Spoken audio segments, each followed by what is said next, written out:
All right, that was actually pretty good volume there, Pablo. All right, we're gonna go live here, my friends. What we're gonna try to do, we're gonna try to cut this up and put clips. A lot of people use clips from their videos, which I think is actually a pretty good idea.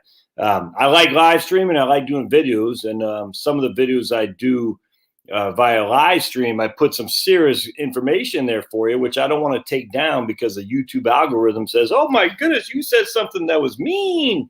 So what we'll do is, tonight or tomorrow we'll put this up. I use WeVideo. Look, I'm the simpleton when it comes to this, but I can just kind of chop it up into bits, so that'd be pretty good. So we got lots of good stuff here to talk about. I'm just doing this literally on the. Hey. Hello, gorgeous. She went to the races in San Diego, and my Chloe won. She won a couple of schmack. Let's see how much did Chloe win, babe? And then Liam, he was a 5 to 150 underdog, and his guy was running in second place, and then the last minute came in fourth. Same thing happened with Kevin, and right on.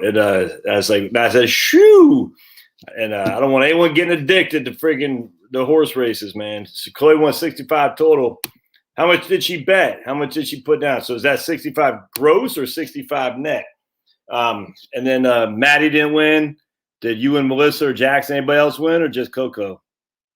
I love horse racing. I thought it was fun. My dad took me to Pimlico, where the Preakness States is, when I was young. And so my dad had all these little endeavors about how to make quick bucks. And one was to bet on the jockey, which is pretty good strategy. I spent more than her. All right, cool. Gotcha, babes. Y'all going to dinner? But anyway, we bet on the jockey, not the horse, which is pretty interesting. It was just fun, man. I loved it. Got to skip school, go to the tracks up in Baltimore. All right, they won a little bit, lost more. Yeah, that's how gambling works. So I was telling, so Liam was texting me like the play-by-play, and I said, "Well, I'm glad you lost, man." And the reason I said I was glad you lost because I told him about when I bet. Hey, you want to say hi to Mama? Mama's out there watching. Mama's out there watching. Yeah. Baby cakes. So I was texting Liam. I said, "Man, why? I bet 80. Hey, Joe, I bet $80 on Kansas and Virginia in the 1993 or 1994 Sweet 16 or Elite 8, and I bet on Virginia to beat Kansas. Who is on Kansas? It wasn't Danny Manning. I can't remember. And I remember I lost, and I was so flipping mad. I was like, and then it occurred to me, so why are you betting on kids? First of all, stupid. Secondly, why are you betting on things you have no control over? Third of all, it hurts. And I got a book on the shelf there, Daniel Kahneman, called Thinking Fast, and I can't remember, but he won the Nobel Prize for doing studies that said people hate losing more than they love winning by a 2-to-1 ratio.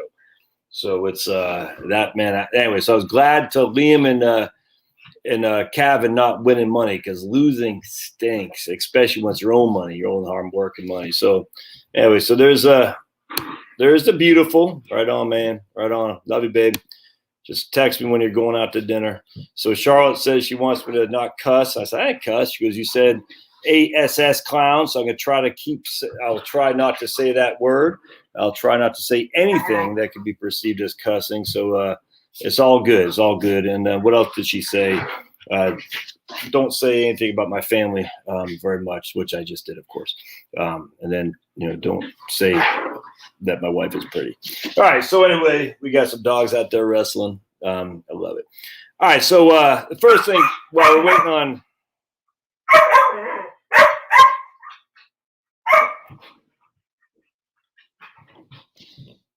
You guys want to see?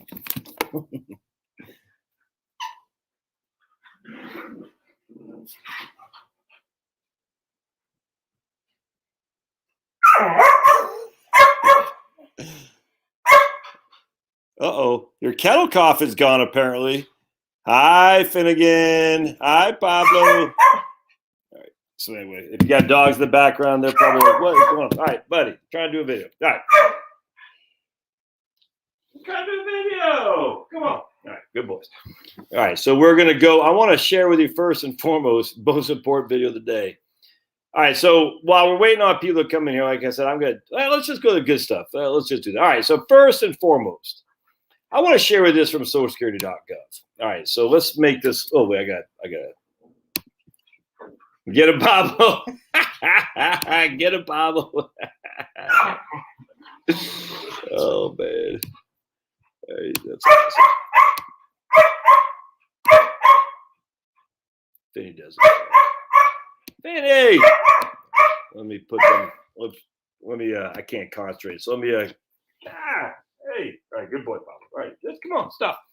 All right, so I want to share this. All right, so this is from the Social Security Actuarial Life Table. All right, they go as far as 2015. All right, I want to go into this with you because this is so flipping critical. I cannot stress enough how critical this is. We got a lot of tabs up here we're going to go into. A lot of tabs. All right, we're going to go in them all. But we're going to start with this one right here. All right. So a period life table is based on the mortality experience of a population during a relatively short period of time. Here we present the 2016 life table for the Social Security age population. For this, or area population, for this table, the period life expectancy at a given age is the average remaining number of years prior to death for a person at that age. All right, using the mortality tables for 2016 and over the course of his or her remaining life. All right, so let's check this out. You ready? All right, so we're going to go down here. Hey, all right, come on. So let me just get these guys. Let's go to crates. Let's go to crates. Good boys. Yeah, good boys. Let's go to crates. Yeah, come on, Bob. Over here. Crates. Good boy. Good boy. There we go. Good. Good boy.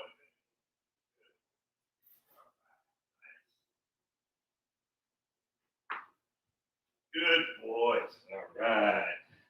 All right. Hopefully that will solve that dilemma for a little bit. All right. So what we're doing here is we're taking 100,000 people. Remember, so let me just real quick. Let me just stop something real quick. All right.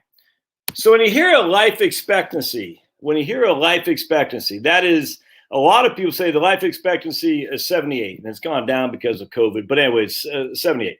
That's if you're born today. All right, that's for a baby. It's not for you because you're inherently not a baby unless you're the most remarkable baby since the birth of Jesus Christ, which I assure you, you are not. So as such, the life expectancy that you hear, the average life expectancy has nothing to do with you. All right, so I want to share this with you here because this is just so profound, and I don't think it gets. No one talks about this. It drives me up the wall. So what we're going to do is we're going to look at the Social Security tables here, and we're going to say, okay, we're taking 100,000 people right now. All right, we got 100,000 people. All right, and we're going to fast forward till you are 60 years old. Of those 100,000 people, how many are left by the time you're 60? All right, this will make sense in a second. So we got 85,000 people. Make that in your head. 85,000 people are still remaining by the time you're 60. All right, hope that makes sense. So now let's fast forward, and we're going to go to 70. 85,000 people, 13,000 people died in those 10 years. So from 60 to 70, 13,000 people would have been perceived to have died, if that makes sense, for the average life expectancy. All right, so you have 100,000 at birth. At 60, 85,000 are still around. At 70, 73,000 are still around. So what we do is we take our trusty calculator. We say, okay, we have 85,000. We minus by 73,000. 12,000 people died in those 10 years. All right, we divide that by 85. 14% of the people who are 60 years old died by the time they got to 70. All right, now it might sound morbid, but just hang in there. Hang in there. 14% of the people who were around at 60 died before they got to 70. All right. So let's go to 80. We had 85,000 people. Now we have 50,000 people. We have 50,000 people. So we take our 85,000 minus 50,000. That's 35,000 people died by the time they hit 80. 35 divided by 85. 41% of the population of 60, this is for men, by the way, men, this is men, not women, it's just men. 41% of men died by the time they reached 80. 41%, 60% were still around. I hope you get where I'm going with this. Now we go to 90. 18,000 are left. 18,000 left. So we take 85,000, divide by 18,000, divide that. 67,000 have died in the interim from 60 to 90. Divide that by 85. 79% of the total population was dead before they reached 90 years old. The likelihood of that being you is quite high. I hope that makes sense. Now, let's go to another place here. This is, it's critical. So now what we're going to do is we're going to go to this life expectancy, and we're going to say, what's the likelihood that you are still alive by then? We're going to go to share screen. We're going to go to this guy here. And this is from CCH. I hope you guys use CCH. They're a big fan first time. I love CCH. Been using them for many, many moons. So I'm going to say I'm 60 years old. Your old buddy Josh. I have 69 height. That's 5'9", 185 pounds. I don't smoke. I'm a male. I don't drink. I haven't had any accidents in the past 3 years. Normal blood pressure. Check regularly. Both parents are alive, even though they smoke like chimneys. All right. My life expectancy is 81 years old. I only got 20 more years left on this earth, if that makes sense, by the time I'm 60. And that's with all those other things on there. I don't drink. I don't smoke. I don't really do much. I don't jump out of airplanes without a parachute. I don't do meth. What else don't I do? I don't watch football anymore, so that doesn't drive me insane. Anyway, point being is my life expectancy is only 81 years old. So half the people who are me at 60 years old will be dead before 81 years old. The other half will still be alive. But I just told you about how many of those people are going to live until they're 90. Not many, because 78%, 79% of the people will be dead by the time they're 90. All right, so let's keep going. We're not done yet. We're going to go to this guy. This is one of my favorite ones. Can y'all see that? Not yet. One sec.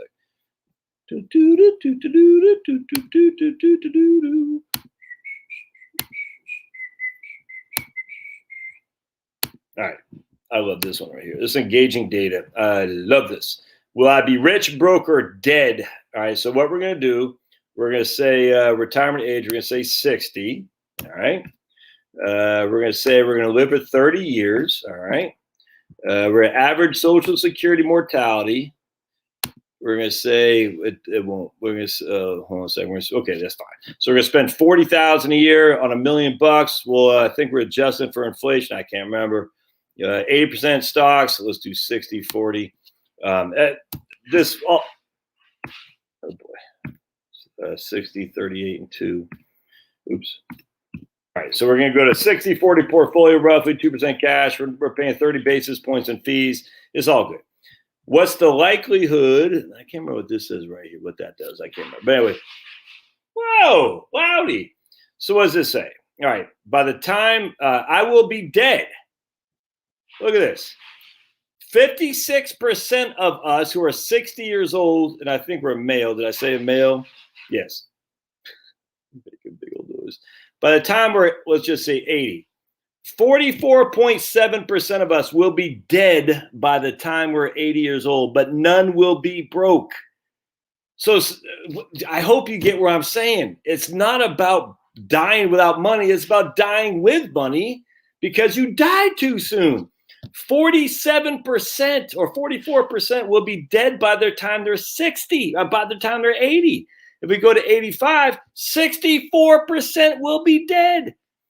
2 of every 3 of you who are 60 years old right now who are going to retire will be dead. 0.3% will be broke. That's just using previous numbers. I don't care. I mean, so we're sitting there thinking, I only got an 85% probability of success. Oh, you got a 64% probability you'll be dead. You'll be dead. All right, by the time we're freaking 90, 83% will be dead. Like I pretty much said here. And that's with an average Social Security mortality.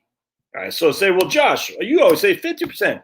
I'm not even talking about friggin' the 5 or 4%. I don't even care. I care about you're not likely to die before your money. You're not likely to have money. Your money is likely to live well beyond you, if that makes sense. The reason? Because you're likely to die before your money runs out. That's just a fact. And so here, 5%. All right, now we're 85 years old. 64% will be dead. 8.2% will be broke. What? I'm just sitting there thinking, man, pull your head out of your rear end and say, and I'm yelling at everybody. You know what I'm saying? You don't have that much time to live, man.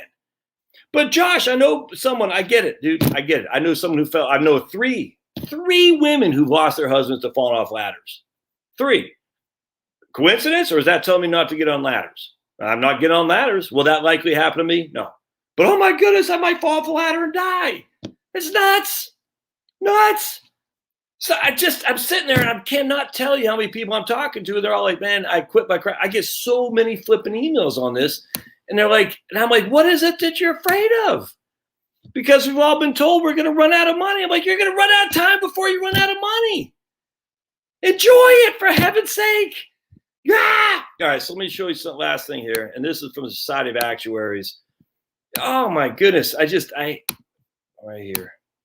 Society of Actuaries. This is such, I cannot stress this enough. They have an update for 2000. I don't think we don't have 2020, but either way, the point being is, so what used to happen, this is why life expectancies have gone, we're living so much longer. Yeah, you know why? Because check this out. This just drives you. It's so freaking simplest. It's like we're simpletons, this country. Look at that. By far and away, the biggest age of death was newborn babies back then. Thankfully, they all started to listen to Ignaz Semmelweis and washing their hands, the delivery doctors, but be it as it may. And don't forget, Ignaz Semmelweis went against the World Health Organization, the CDC. Yes, there was no WHO and CDC back then, but he went against the grain of the doctors and the medicine people and the scientists. And they all said, you're crazy, get out of here, Ignaz, get the hell out of here. And they put him in a mental home where he died. Now, he didn't do much to lobby on his own behalf because he was crazy. But, I mean, he was so stern, and he could have lobbied a little bit better. But at the end of the day, the powers that be didn't want to hear him. And as such, it took a hell of a long time for people to start washing their hands in the delivery room. But anyway, look at this. Why has the late life expectancy changed? Because right here, age of death, the vast majority of people who died were dying as newborns. Life expectancy. If you live to your 65, even back then, your life expectancy was about 77 years old. But we're living so much longer. No, we're not. Just more people are living. Let me show you here. Fewer people are dying here, and so they're dying here instead. Now, if you survive until you're 65, your life expectancy is 83. All right, that's just not that much difference. The reason being because we're used to people who died here. Now they're dying here. I mean, it's literally that simple. We got 4,000 people per 100,000 dying at, I think it's per 100,000 dying at the age of 83. So by far and away, the most people who die are dying at age 83.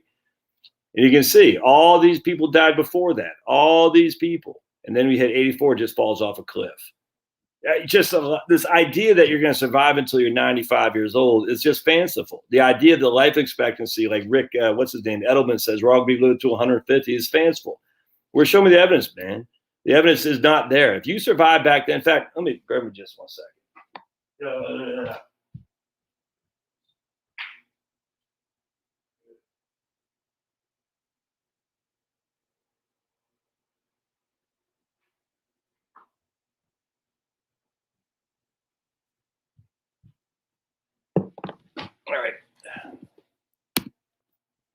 All right, hold on just a second. Right there. Even this book, I've cited this book so many. This book is so, I'm telling you, man, get this book, even if you're not from Maine. It was written in 1950, but it's from her life in a small Maine hamlet in the 1890s. And it'll rock your world, man, because there's so much information that you're like, yeah, I'm telling you, man, it's just fantastic. Anyway, she talks about it. If you didn't die in your birth, most people lived until they're in their mid-70s. She talks about that. If you did not die young, you're probably going to live long. That's all there is to it. That was in the 1890s in Maine. All right. You're not dying. You already survived the newborn phase of death. So your life expectancy, inherently because you survived, is still roughly the same as what it was back then, man. Back then. And so if I'm sitting there, I'm 62 years old, and I hate to say it, but I'm getting heavy.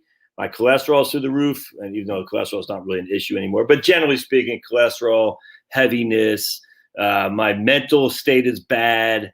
I'm just not in a good place emotionally. My BMI is high, and not because I'm working out hard, it's because I sit in a car all day long. What are you doing? The hell are you doing? You're going to run out of time before you run out of money, almost assuredly. Now, I am going to give you some things that I want you to chomp on before we leave tonight. But I'm just telling you, you got to revisit this. You're not likely to live to your 90. And if you do and you're 88 years old, you know what else happens? Well, let's show you. So we'll go back. Look, man, I just know how many emails I get. I got to quit. And I said, just freaking do it. Do it. Gosh. Anyway, so let's go back to firecalc.com. All right. So let's bring up this here. And the reason I say it is not so you just quit your crappy old job, because I've been doing this for a long time. And now it used to be because only people who actually had money to invest in money management were older people at USAA who were just trusted USAA. But a lot of times what happens, the husband would die and the wife would be left with all this money. She didn't know what to do with, man. She's like, I got RMDs coming out of my ears. What am I supposed to do with this? I don't want it. I said, and I know what they're thinking. I've heard this. Wish we would have spent more. Wish you would have enjoyed it more. Wish. I said, man, you're hiding your talent under a freaking bushel. You got to let it shine. That means go out there and enjoy. I was talking to these people yesterday. Actually, two guys back to back. One guy he only had $315,000. Oh, he can't retire. Hell's bells, he can't. You know why? Because he doesn't spend that much. He and his wife. Another guy, they've already been retired for a number of years. Easy to retire. You know why? They don't have that much. Why? Because they don't spend that much. Why don't they spend that much? Because they're content. Isn't that interesting? When you're content, you don't need to spend that much. Who'd have thought? All right, so let's check this out. So I'm a big fan of firecalc.com, and what we're going to do here is, as always, I'm going to show you the spending models. And this is my man, Ty Bernicki. He had written an article in the Journal for Financial Planning in 2004 or 5, I can't remember, and it freaking blew my world. I never, ever, ever thought about it the way he did. All right, but he was this. A new paradigm for social describes extensive research showing that most people see significant reductions in spending with age. Significant reductions in spending with age. 100%. That's absolutely true. So let's go here. We're going to say we're going to use a Bernanke thing, and let's go back to the start here. This is all free. You should donate, by the way. We're going to say you got $1 million for simplicity. We're going to take $50,000 out a year. Out of $1 million, we're going to take 50 for 5%. We're going to say you're going to last 30 years. All right. We also want to make sure that we have your portfolio. We're going to put you in like a Wellington type fund. Let's see here. Fixed total market 1871 looks good. That looks good. We're going to suggest, we'll put you in a Wellington fund. We'll say 65%. Let's just do 60% stocks. And we'll put you at 10 basis points because you should be. Let's put you at 25 basis points like the Wellington, if that makes sense. Put you at 25 basis points. That's 1/4 of 1%. Let me itch my nose. I don't do cocaine, but my nose itches. So we're going to hit submit. And what happens here is, oh my goodness. All right. My nose itches. So we're taking $50,000 a year adjusted for inflation. We ran 120 30-year periods from the past. This is historical information, which again, I'm somewhat suspect of, but I just want to show you the point here. At 5%, 91% of the time you had money left. 91% of the time you had money left. And not only did you have money left, your average was, I think we got an average up here. Let's see. Yeah, $1.2 million.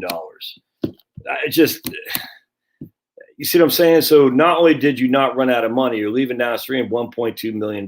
That's the Wellington type fund, because your spending goes lower each and every year in retirement. I'm not sure. You guys can't see that? Oh, wait, you can't. Hold on. I got to bring up this. Hold on a second.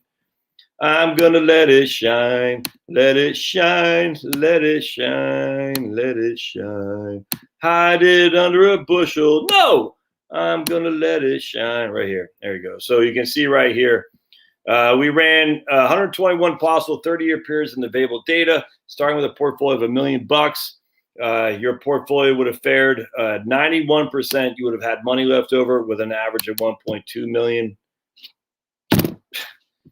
All right, so now we say, okay, what if we don't live that long? What if we only bear with me just a second? You can't see what I'm doing here, but I'm just going to do this real quick. What if we only live 25 years, which is probably more likely?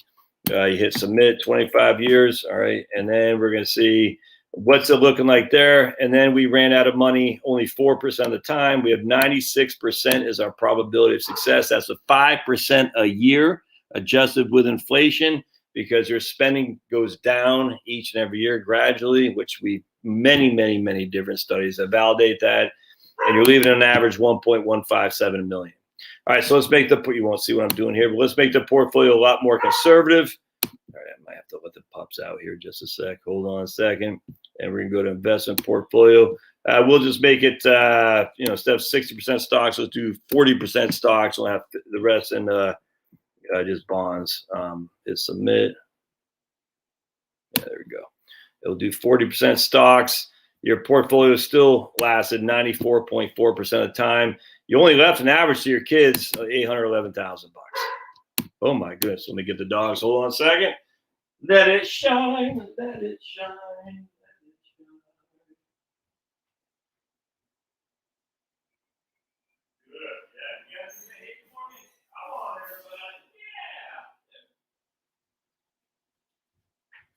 There we go. Just look out the window, Fanny. See if Fauci's coming. Just look out. Where'd he go? All right. So the point being is you're not running out of money. I mean, could you run out of money? Absolutely. I mean, my goodness. Could you fall off a ladder? Absolutely. Could you live till you're 120 years old? Absolutely. Show me any evidence of that. Could you have significant long-term care costs? Absolutely. In fact, I want to talk about that too, because I got another freaking thing. These insurance companies just tick me off. All these things could happen. Absolutely. Oh, absolutely. No other way around that. So you better still work, man. You better still work at your crappy old job, because these unlikely events could happen. And if you still work at your crappy old job, you're more likely to get killed in a car crash, going down to your crappy old job, have a heart attack because your work sucks, all this stuff. But hey, keep going to work, man. Keep going to work, because, all these naysayers out there, we're all doomed. We're doomed. Crazy. And by the way, I'm not saying the markets aren't going to fluctuate and go down. I have no idea. I'm going to share with you some evidence that I think proves again why you need to have a more conservative portfolio. I'm just going to show you that to you. And I did a video yesterday that showed bonds. If you have a bond fund, they do not get crushed. Well, they did not in the past tense. They did not get crushed during the only time we've had significant inflation in the United States. There has been no other time that we've had significant inflation in the U.S. other than 1966 and 1982. Come on, big guy. I think he wants to go outside now. He wants to chase ghosts out there, because we must live in an old Indian burial ground here in Georgia, and the ghosts are flying around. And Finn's like, I smell Fauci. Where's Fauci and Jen Psaki trying to give me the injection? Where I smell him. And Finney's not going to get the injection, man. No way, no how. He'll turn into a rabid beast if he did. But anyway, so what's happening here is two things. Spending goes down. Life expectancy isn't anywhere near what you expect. You're miserable at your crappy old job. Then get the hell out of Dodge. I mean, look, dude, think it through. Don't just say, Josh, I'm not telling you anything. You got to do what you got to do. But what? It's crazy. Anyway, all right. So, I want to share. Well, we'll look at some comments here in just a second. So I want to talk a little bit about a couple other things that jumped out at me here, which was there was some points of concern that another reason you need to be a little bit more conservative on your portfolio. I just did a video on this a few minutes ago. It's my man Leibowitz here, Michael Leibowitz. I didn't realize he's part of Real Investment. What's it called? Real Investment Advice, which I like, actually. I'm a big fan of those guys. Real Investment Advice. This right here is freaking insanely interesting to me. All right, so this is from Bloomberg and somebody named Lohman Econometrics. Hold on.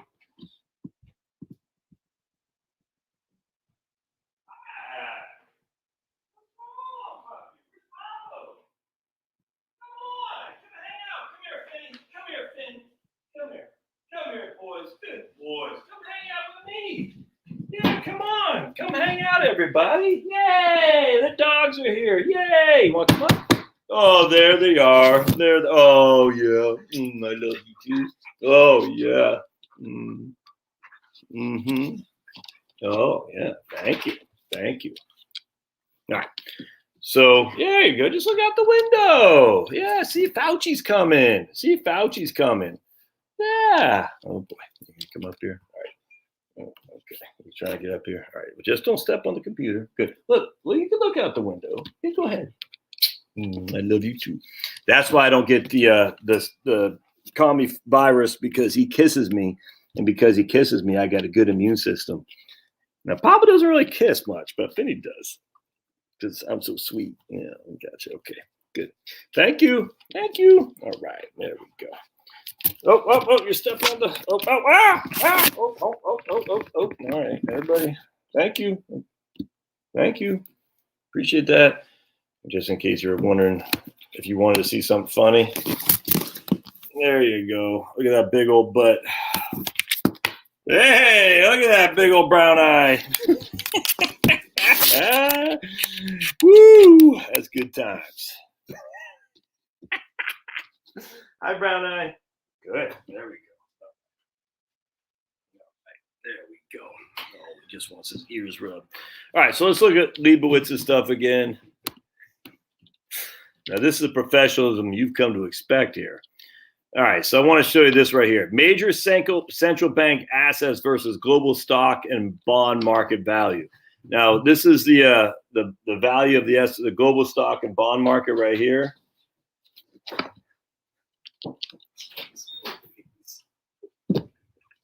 It's like having babies. Good. Oh, there we go. All right. So the reds, the global stock and a bond market value, the central bank assets.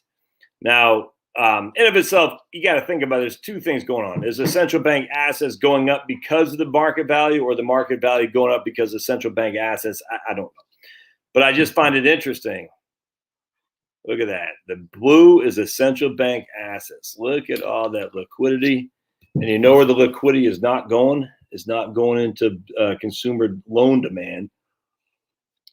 That's what happened to the Japanese. No one wanted to borrow money. And so the banks say, all this money was invested. That is a problem, man. Now, what would Glass-Steagall have done? Would have prevented that? I frankly don't know. My presumption is yes. We got rid of Glass-Steagall in 1999.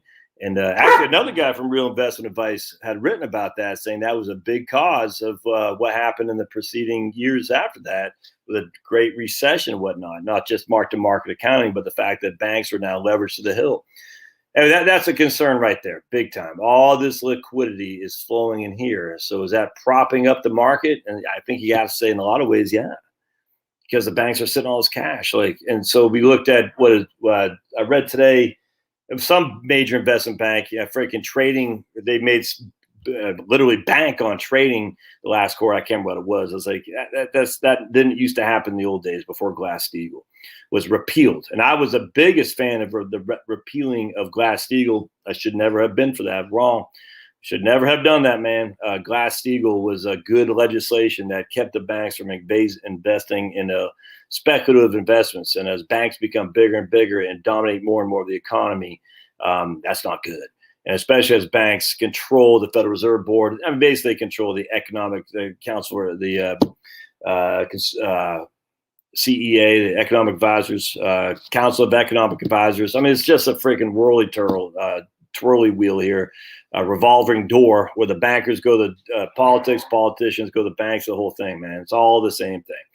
And it's not good. I mean, it's literally becoming a fascist state.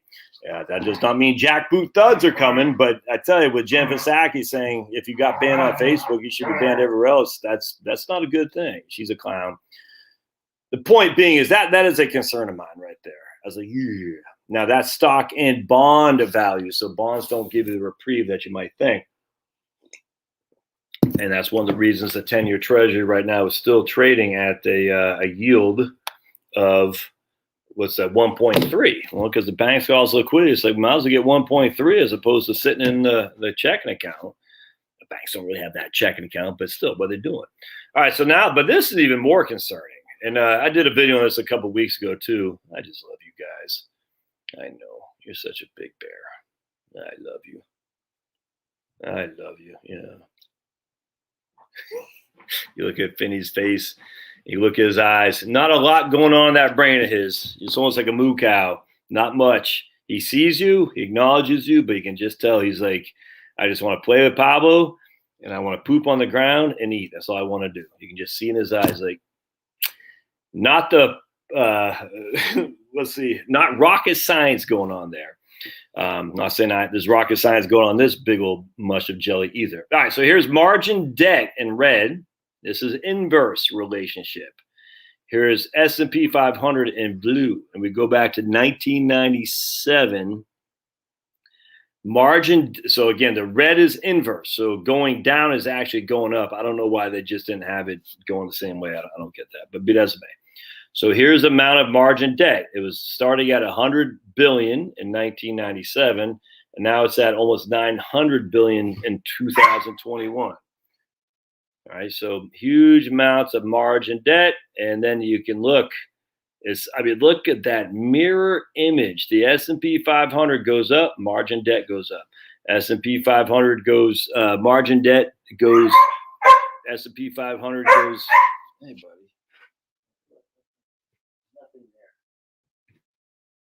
Nothing there. There's nothing under there. Nothing. Look, you got your toy right here. Ben. Yeah, there. There's nothing there. Come on. Come on. So anyway, margin debt goes up. S&P goes up. Margin debt goes down. S&P goes down. Margin debt goes up. S&P goes up. Margin debt goes down. S&P goes down. Finn, killing me, but I can't. Nothing there. Get it? Okay, good. All right, good. You get it. Hey, all right, you did get it. So that's a concern. Margin debt to GOP. There we go. Margin debt is through the roof.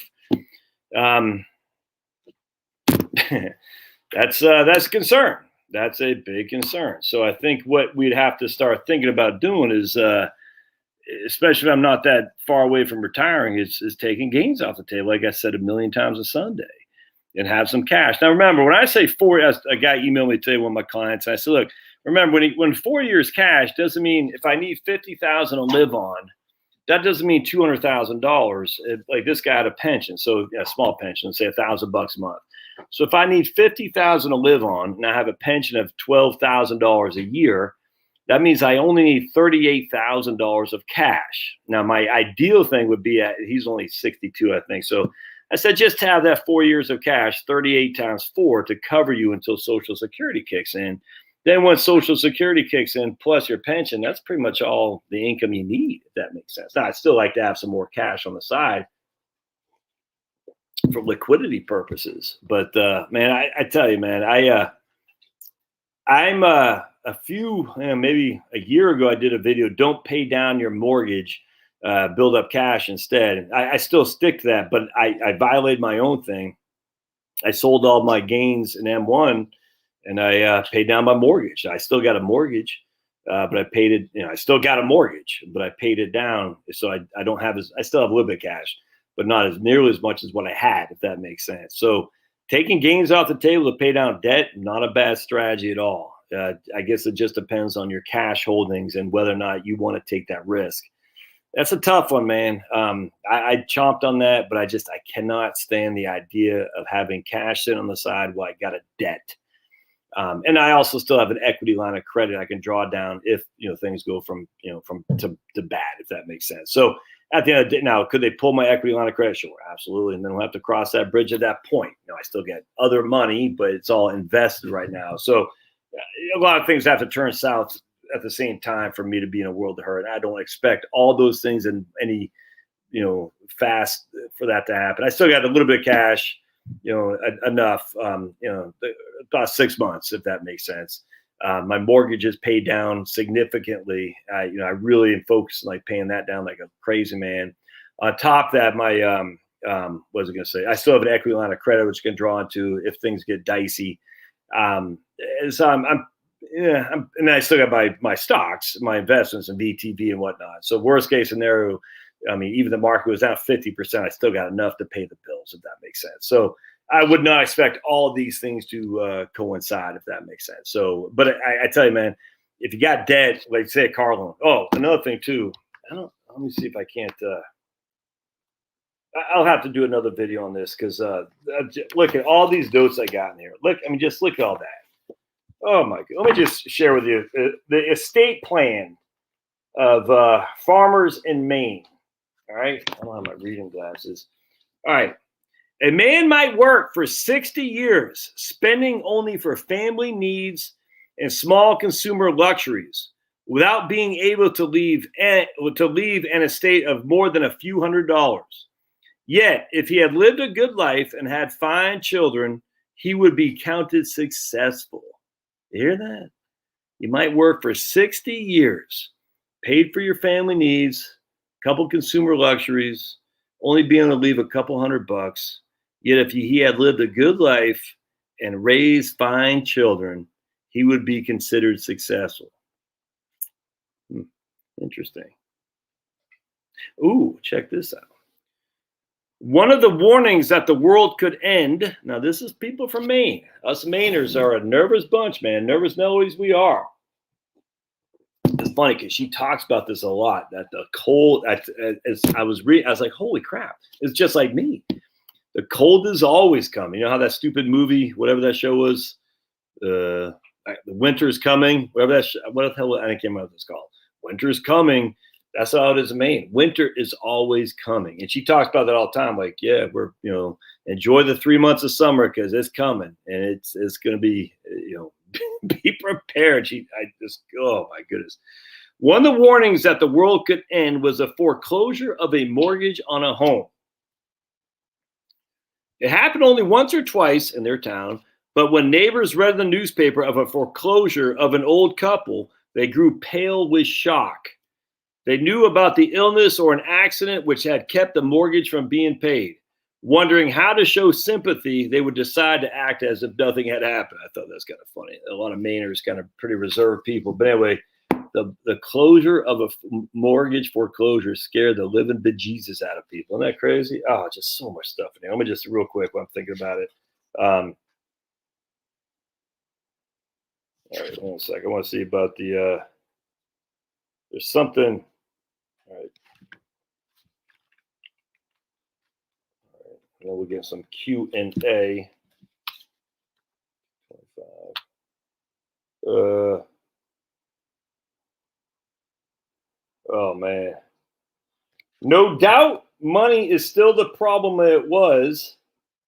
Okay, this is in 1955 when she's writing this. And this is from, basically 50 years later. And she's kind of revisiting her past when she was, I don't know if she was gay, but she's married. I don't know, not married, but she was living with a lady, never got married, this woman, and the woman was from Manhattan and had never been to Maine, and so somehow she met this lady. They were just two peas in a pod. Sounds like a great relationship. They went to Maine, and the lady said, "This is great. You need to write your memoirs," and so she did. That was the premise of this book. Very interesting, actually. Anyway, so no doubt, so she was like just old hen essentially, but with her better half. No doubt money is still the problem it was, but now not everyone believes that doing without is better than having, because want strengthens character. So in the old days, doing without was better than having it because the want would strengthen your character. So now in 1955, people are like, I want it, I'm going to get it. Screw my character, if that makes sense. Technically, the Hamlet has changed from a subsistence economy to a money economy with discernible interest in spending in the American way. Bottled gas ranges and appliances, refrigerators and television are advertised. Slab wood already cut for a stove is $5 a truckload at the mill. A loan company offers easy loans, $25 to $300. Meals are still eaten 3 times a day, but not necessarily at home. Once the only food that could be bought abroad was the 4th of July church dinner, but now big spenders went to the Methodist church once a night. But now eating outside the home is well established. One of the leading restaurants in the area, 2 miles out of town, advertises turkey dinners every Sunday. 1 pound sirloin steak dinner for $1.85. The town has 3 restaurants, 2 luncheonettes, and the drugstore. One restaurant serves first-class home cooking with regional food. Within 2 miles driving are going to eating places. One specialized in lobster. How cool is that? Restaurants are advertising for waitresses, and nothing is heard of the self-indulgence of eating between meals. The change in eating expenditures shows itself every Saturday noon when cars from neighboring hamlets park in front of the drugstore and disgorge a father, mother, and 4 children, all of whom have hamburgers and go get some ice cream. Oh my goodness. The one-time prohibition state sells liquor in the state stores. Newspapers advertise wine and ale, and the local court hands out fines for drunken driving. Smoking is still not a conspicuous habit. Young men do not smoke constantly, and women smoke but little. Anyway, it's oh my goodness. It's just so crazy, like the change. And this, and even back then, like the new, no one, man, I'll do another video on this. I'm reading this, like, it's all, it's all the same. History repeats itself, man. They talk about the young kids now, they don't have a respect for their elders, their arts. It's literally the same thing. Everyone's wasteful now. Because back then, waste makes hate, or haste makes waste, whatever it was, haste makes waste. But it's just so many things that from the 1890s that in the 1955s, things had changed. The interesting thing, this is the whole point though, is it's the turn after World War II. People just start saying, we're going to spend the American way. We're going to consume. That is the start of the consumption society of America.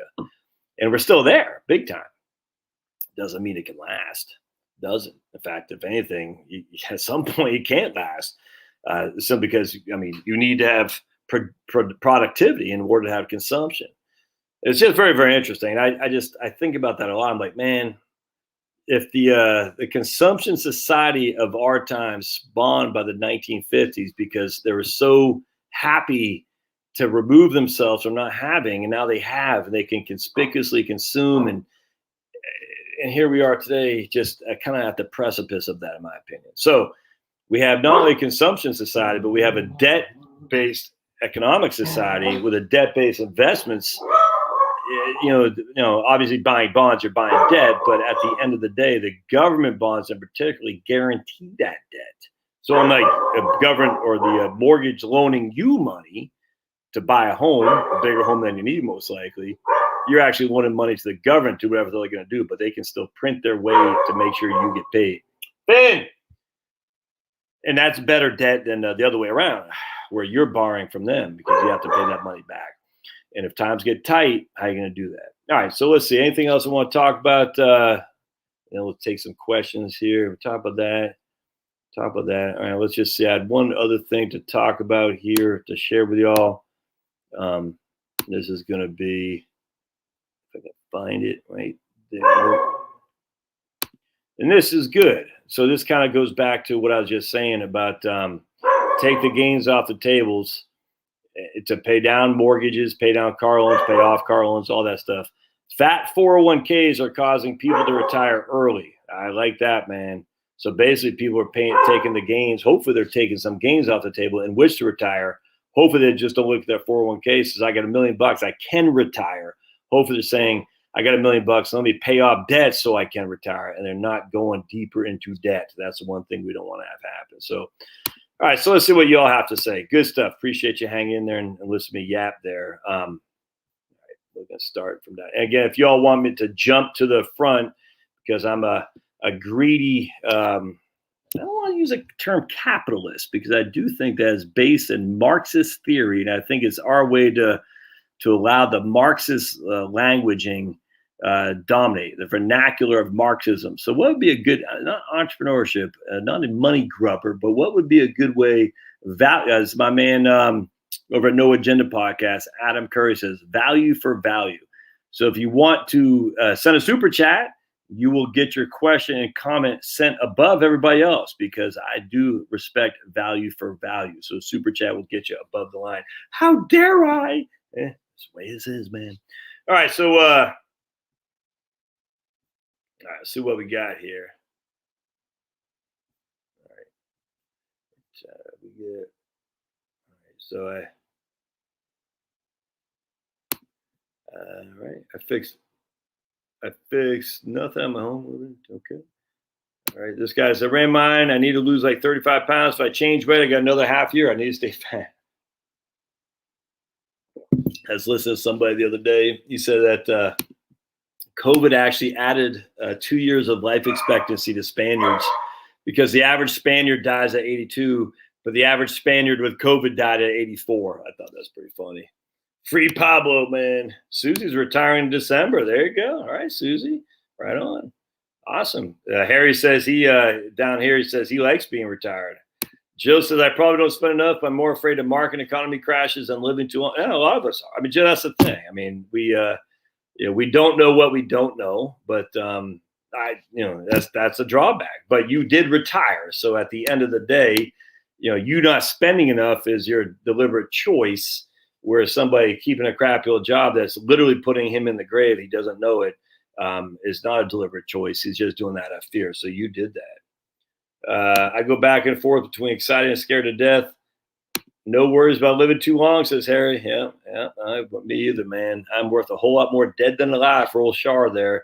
She's like, I thought that, she said, I left for a week. I thought I was going to come back to nothing but the dogs. This huge life insurance policy. I'm just kidding. She didn't say that. I'm just joking.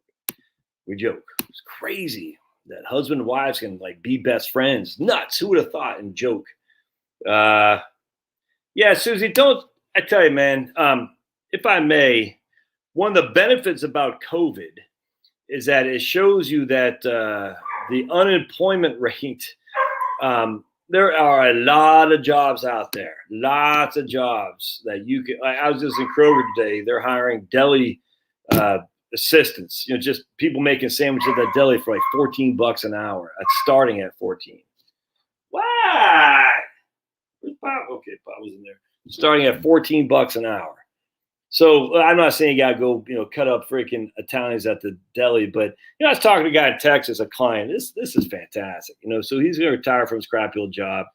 You know what he's going to do? He's going to go work for like a tackle shop someplace in Texas.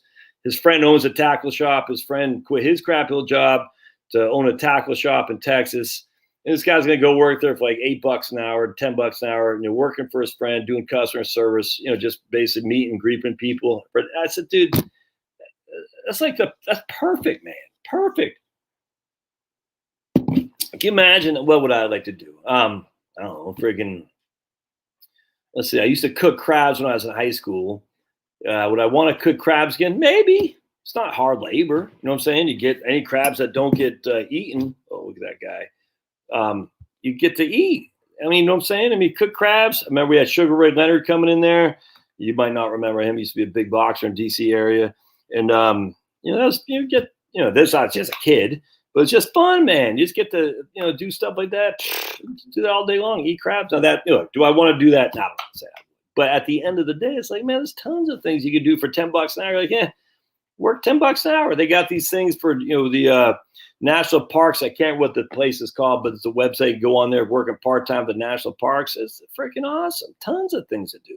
So Susie, you're like, I'm scared. Worst case scenario, you just go freaking dig some ditches for, 10 hours a week for $20 an hour. Well, yeah, not literally digging ditches, but just go do something, man. Hell, what I'd go do is it's interesting. I went to, Pike's Nursery the other day. I always go. I just, I like going in every week. I go, if there's any good things for sale. And, the front lady girl, not pleasant, not mean, just bored. You know what I'm saying? Just like, oh, I got to get out of here. I guarantee you, more and more of these front lady people, more and more of the people helping are going to be older people going forward. I guarantee you. It hit me like a ton of bricks. Surly young kids don't want to work. And she wasn't surly. I'm not saying she just wasn't all that, not as like, hey, and that's fine. Whatever. I guarantee you're going to find more and more older people who are going to be working in these retail jobs. And they're doing it not because they're running out of money, eating cat food, because they want to.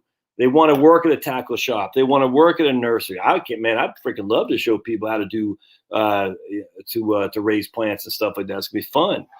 Where'd your brother go? Where's brother? Where's your brother? Where'd he go? Oh, yeah, you eat. You're really not supposed to be eating that. Yeah. No, you're not supposed to be. No. Nope, not supposed to be eating it. He doesn't care. He says, Dad, I do what I want. I do what I want. He just likes his ears. He just likes his, oh, that feels so good. That feels so good on them ears. Yeah. Oh, that feels so good. All right. So my man Kirk says, I'm just happy my back holds up so he can play basketball. That's what I'm talking about. Coach little kids and all kinds of different things. Oh man, jeez Louise. All right. Looks like I'm only, okay. That's interesting. That's where the Social Security stuff does come in. You know, I default to say people should take it later, at least at full retirement age. But I'm still going to take it at 70 because here's the deal. Spend down your investment assets and let Social Security be your pension. You see what I'm saying? So the longer you wait to take Social Security, the more the pension will be. That is one big mouth, buddy, and that's some stinky breath. Okay. Yeah, well, yeah, we got you. You just really want that attention. Oh, don't start. You're going to step on the. No, you're stepping on the keyboard. Okay, thank you. All right. That right on. That's exactly. So here's what I'm doing. I'm saying, man, I'm spending down my assets from 62 to 70. Not spending them all down, but I'm going to delay Social Security as long as I can because I don't think you're going to get a better return ROI than you can on Social Security. Remember, when they did the Social Security delayed earnings credits, that was based on 1983 or actually 1980 mortality tables. The mortality tables now are much different than they were back then. We are living longer. No one's going to deny that. But still, what was a life expectancy of maybe 75 is now a life expectancy of 82 or something like that. Whatever the Social Security used, I can't remember. But all right, you're going to have to stop this. All right, here you go. Come over here. Oh, go get it. Go get it. Yeah, go. Oh, okay. Go. Okay. Can you go get that? Can you go get that? Oh, you seeing yourself? Is that Finn? That is classic. All right. No, you're going to step on the software there, buddy. Okay. Now you're stepping on the phone. All right. Oh, okay. There's nothing. There's nothing. Nothing. Nope. That smells good, doesn't it? All right, come on. Oh, the big baby cakes. Yeah. Oh, here we go. Oh, yeah, I gotcha. Oh, yeah. Oh, yeah, there we go. Yes. All right.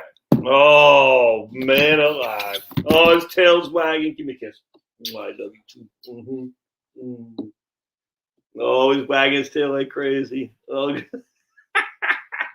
lot different than Pablo. Ow!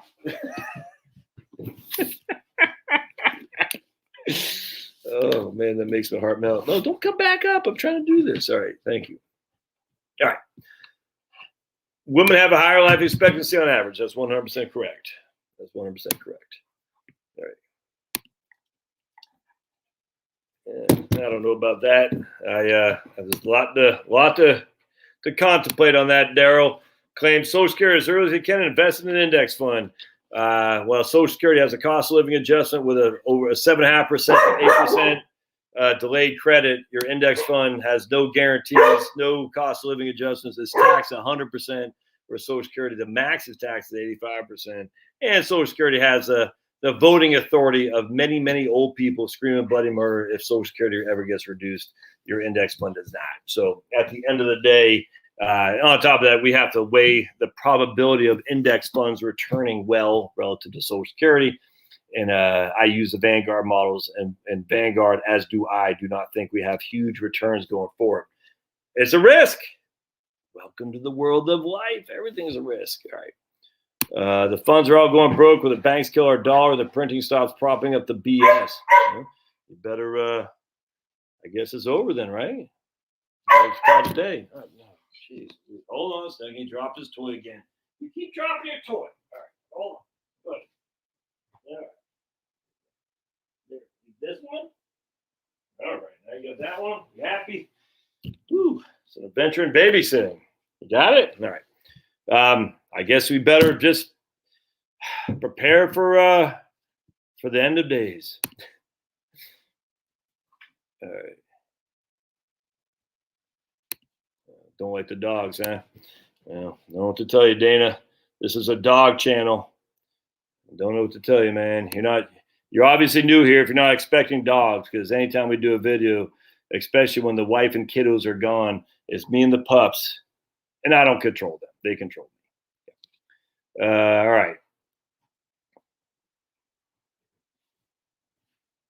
All right. If you're not spending much, little to no, you don't need much, but how much are you living? Well, I talk.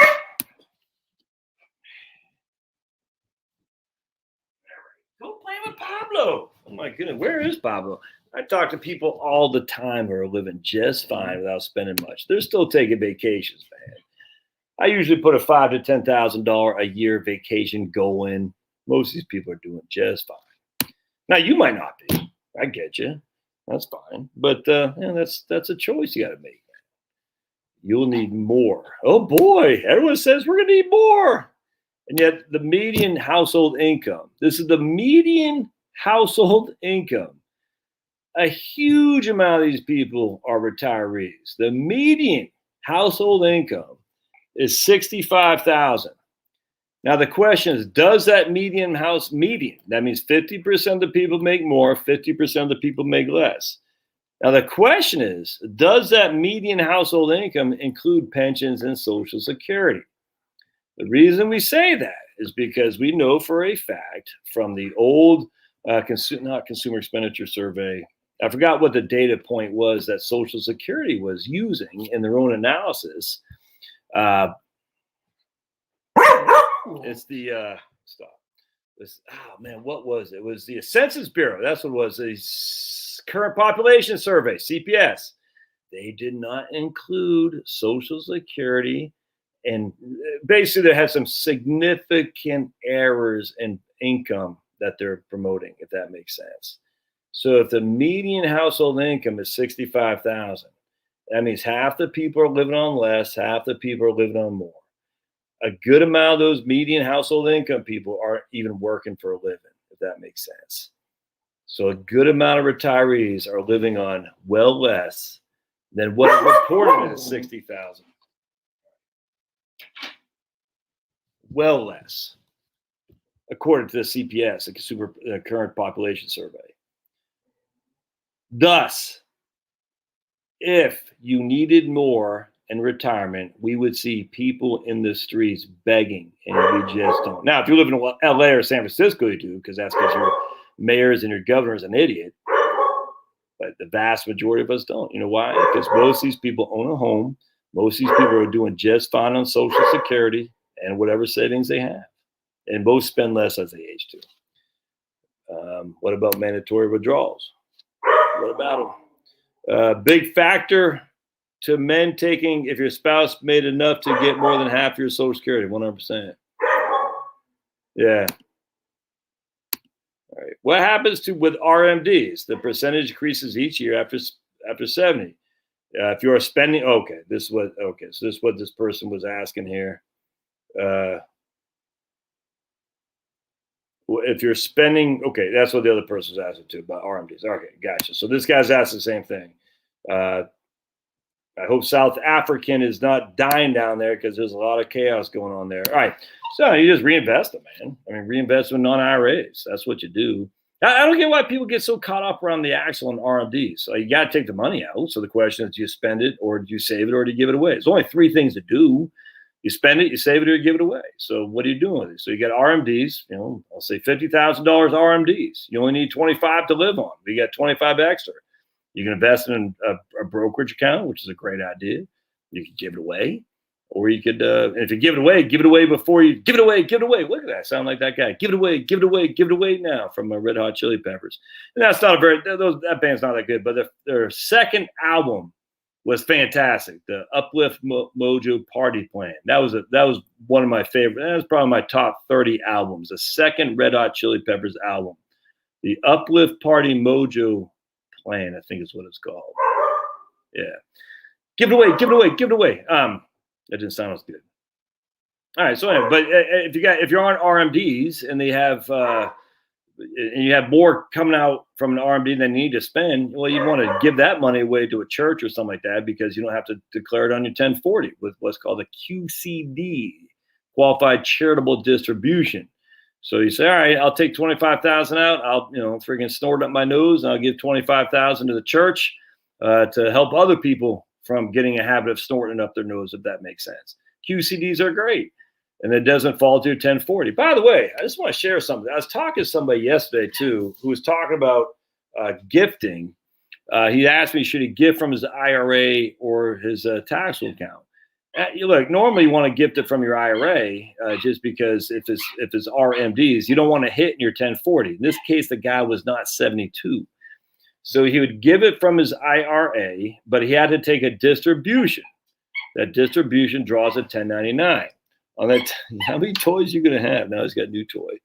So that 1099, he's got a new toy. Oh boy, now it's a squeak toy. You are such. All right, come on, buddy. All right, actually, no, I can go in the other room. There's no one here but me. Let's go in the other room, Finney. Yay! Oh, good boy. We're gonna go in the other room. It's just me. I don't have to be here, so that means I can get some space. Yay for Finney! Where is Pablo? All right. I was like, give me. Oh, see you. Hi, Pablo. Pablo's like, keep that dog away. Okay, good. Now you can't come up here.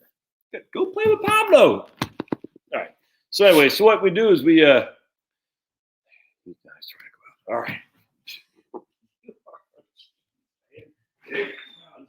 Oh yeah, take your time. All right.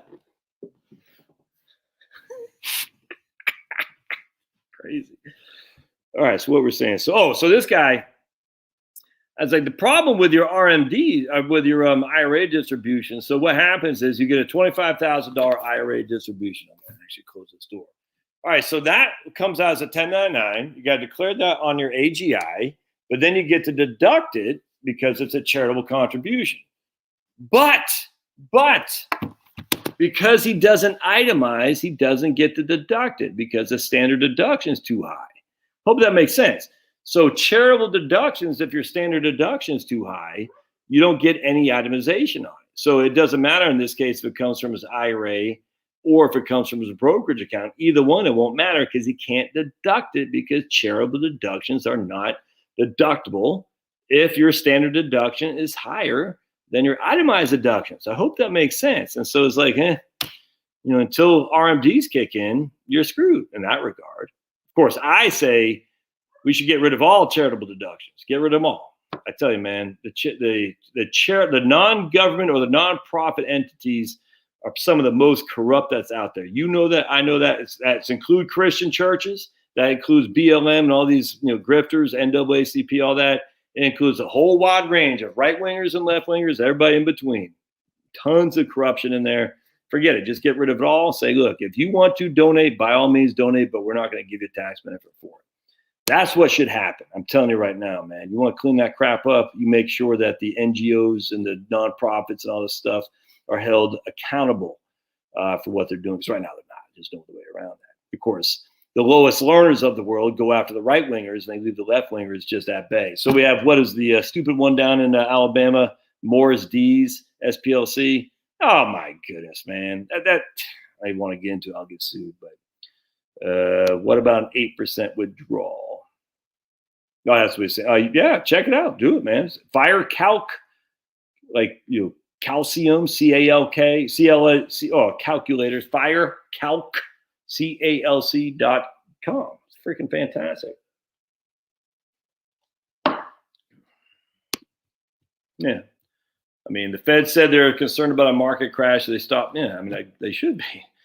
They should be concerned about market crash regardless. I mean, but the Fed's not. The Fed wasn't put there to be worried about a market crash. They were put there to get stable money, basically losing value each and every year by a 2 to 3% clip. And then they took it on to be concerned about unemployment too. Now they're worried about the market crashes.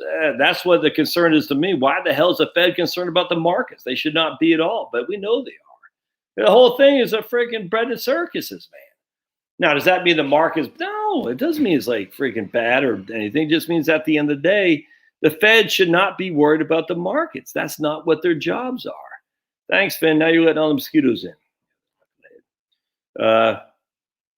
Yeah, that's me too, Patty. Right on. Start with a higher withdrawal rate, taper as you get older, 100%. Or just start with a higher withdrawal rate and don't adjust for inflation. All right, hold on a second. No, you're letting the bugs in. You let the bugs in. But yeah, move it. Just there. Move. There we go. All right. Probably should give Finn some Benadryl or something like that. He is off his rocker tonight. All right. Let's see. Yeah, so I like that too, Patty. Start with a 6% and just don't adjust for inflation or just markets as you get older. Don't forget, there is something called tighten your belt. I mean, for heaven's sake, we all know this, and everybody's been doing it for generations. When the things get dicey, just freaking tighten your belt. I mean, but I don't want to. Well, I don't want to either. But guess what? We're human beings. There's no such thing as a steady thing like this in any capacity for spending, for income, for anything. I mean, things change, man. Good night. We all know this. It's just for some reason we have it on this thought for retirement planning. It's got to be like it's ever been. Like people have this mistaken belief that retirement planning was ever straight. It's like a straight thing, just like that. It's never been like that. And stop this idea that back, 50 years ago, everyone had pensions. No, they did not. No, they did not. Now he's got another toy. No, they did not. The majority of people did not have pensions. They just did not. So stop with all this. It's just fake. It's all it is fake to keep you scared. Like we should go back to the way it used to be. Okay. Why do you think we have the ERISA? Why do you think private companies stopped getting rid of pensions or stopped having pensions? ERISA is the Employee Retirement Income Security Act from 1974. Why did ERISA come to be? Because many pensions from private companies were going kaput. Why? Because they weren't managed well. I mean, it's the overpromise and undelivered. And that's why they came up with ERISA. This whole idea that, oh my goodness, we had pensions back then. We all lived bread and honey or milk and honey is fake. Yeah, so I'm 51. I'm 10 years your senior, Kirk, a young man. I'm aggressive growth plan. Yeah, I mean, look, man, if you're putting money in on a regular basis, you should be aggressive. Absolutely. I mean, because your dollar cost average. The markets aren't going to zero. They're not. I mean, if the markets go to zero, we're all dead. I mean, that's all there is to it, man. The markets aren't going to zero.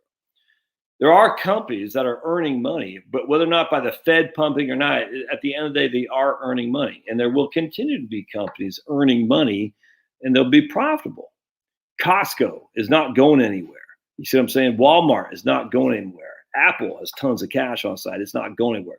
Are those stocks priced highly because of market liquidity? Maybe. But they still look pretty attractive in the overall scheme of things.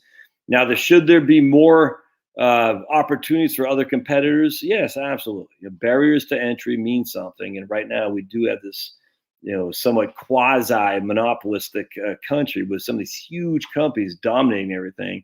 But these companies are, even if they're just not going anywhere. Man. They're not going bankrupt. They're not going. I mean, they're still going to be there. Now, will they go down in value at some point? Sure. Market cycles happen all the time. Every 4.5 to 5 years, the market takes a 25% dive. The problem is it doesn't happen up, down, up, down. There's no pattern since Obama. Typically, old hat to Obama. And I don't like Obama. I didn't vote for him.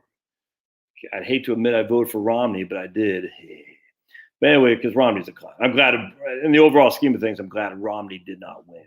He would have done to the Republican Party what basically Jeremy Corbyn has done to the Democratic Party, and what AOC is going to do to the Democratic Party as well. They'd be done for a generation. I mean, as much as I cannot stand Boris Johnson, the reason Boris Johnson is able to get what he's doing get away with in the UK is because the alternative is so. I mean, there is no alternative. It's Boris Johnson or the abyss, because the Labor Party is nuts. Again, if you're a white guy, I don't know how you could possibly be in the left-wing parties of the country anymore. This is nuts. These guys, they don't like you. You are their enemy, and they say it all the time. So why would you, unless you're rich, if you got money, yeah, you don't care. Like, they can, I got enough money to avoid all that crazy talk. But most white guys don't. If you're a white guy, I'd be far away. There's no way I'd be part of the Democratic Party. Doesn't mean the Republican Party or the freaking Tories are any better. It just means at least they're not anti-white guy. Ugh, it's crazy. These guys are nuts, man. I mean, I'm just sitting there thinking, don't these women have their own kids who are white kids? I don't get it. It's the weirdest thing ever. Anyway, so the problem is that these companies aren't going away. All right, so I'm not the problem. You're still going to have opportunity to get money to grow for you for 10 to 20 years, and so keep plugging. And I'm not saying it'd be fine. I got no idea, but we're not going to zero. All right, they're just not going to happen. So all right, let's keep going. Right here, Jake from Massachusetts retired a year ago, spending less than I planned. Haven't touched his IRA, and he lives in Massachusetts. Western Mass, where they tax if you they tax it for everything. You pet your dog, they tax it for each pet of your dog. You say you pet your dog 5 times, that's 5 taxes. I only pet him 4 times. Free Pablo. Pablo's in trouble. Yeah, and Harry said somewhat fond of retirement. What? Well, that must have been when I showed Finney's. Oh, look and there's a kitty cat. That must be when I showed Finney's butt, his brown eye. My only problem is I have no idea how to roll my money over to where to roll it. I'm doing my homework. Yeah, I've done lots of it right there. I figured you were saying that. Pablo's butt is tiny, Dana. Pablo's butt is basically like the silliness of the Big Bang, where you take a piece of paper, you dot it with a pinprick, and even like 1 million times less than that is the size of all the energy that developed to explode to the beauty of the universe as it is. I just think how absurd that is. All the energy in the world, which how did it begin with? No one knows, but not the world, the universe, all the energy in the world. We have this little pinprick on basically tiny little pinprick. It's like millions of times smaller than that. How did that come to existence? We can't. No one knows. And no one will ever know. Anyway, and somehow that exploded. It's funny, man. Anyway, point being is Pablo's brown eye is about the size of that, where Finney's is like freaking, the one-eyed beast, the Cyclops. All right. Yeah, that was pretty funny. Yeah, Finn's going to sign me off the live stream. Yep, exactly. All right, let's see. Why pitch into an IRA every year? Oh, boy. Why? There's a Bitcoin guy. Oh, no. Yeah, Fidel's good. I like Fidelity. I mean, I might partial to Schwab. I'm partial to the Wellington Fund, which you can't get at Schwab. I told a guy today about the Fidelity Balance Fund. The Fidelity Balance Fund is basically their version of the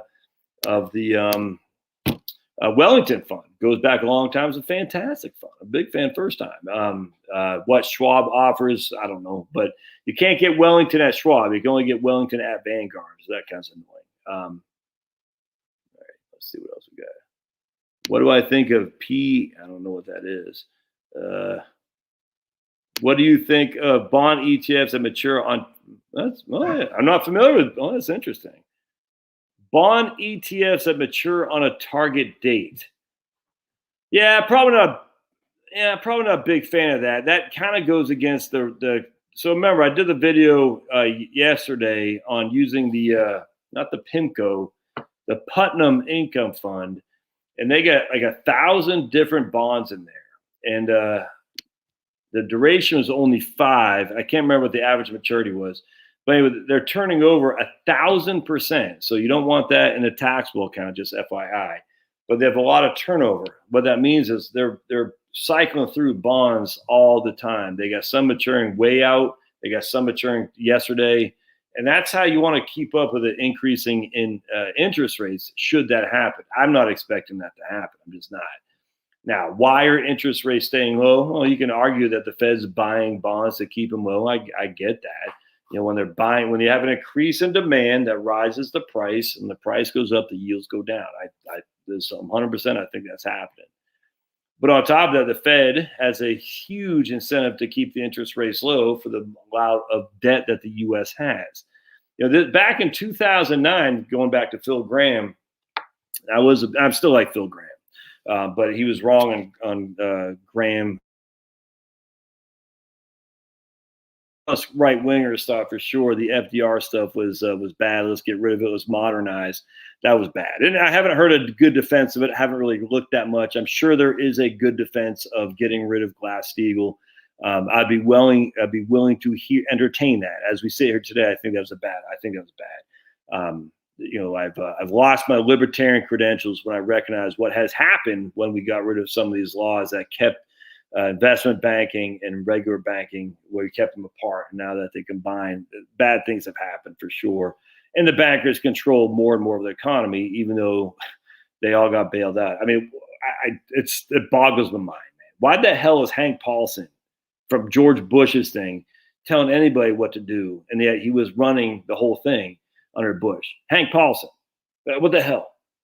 Why the hell is freaking any of these guys, man? It's insane. Who's the other guy that Obama's guy? Freaking Geithner. Remember old Tim Geithner? None of these guys, man. The whole thing is just one big cabal.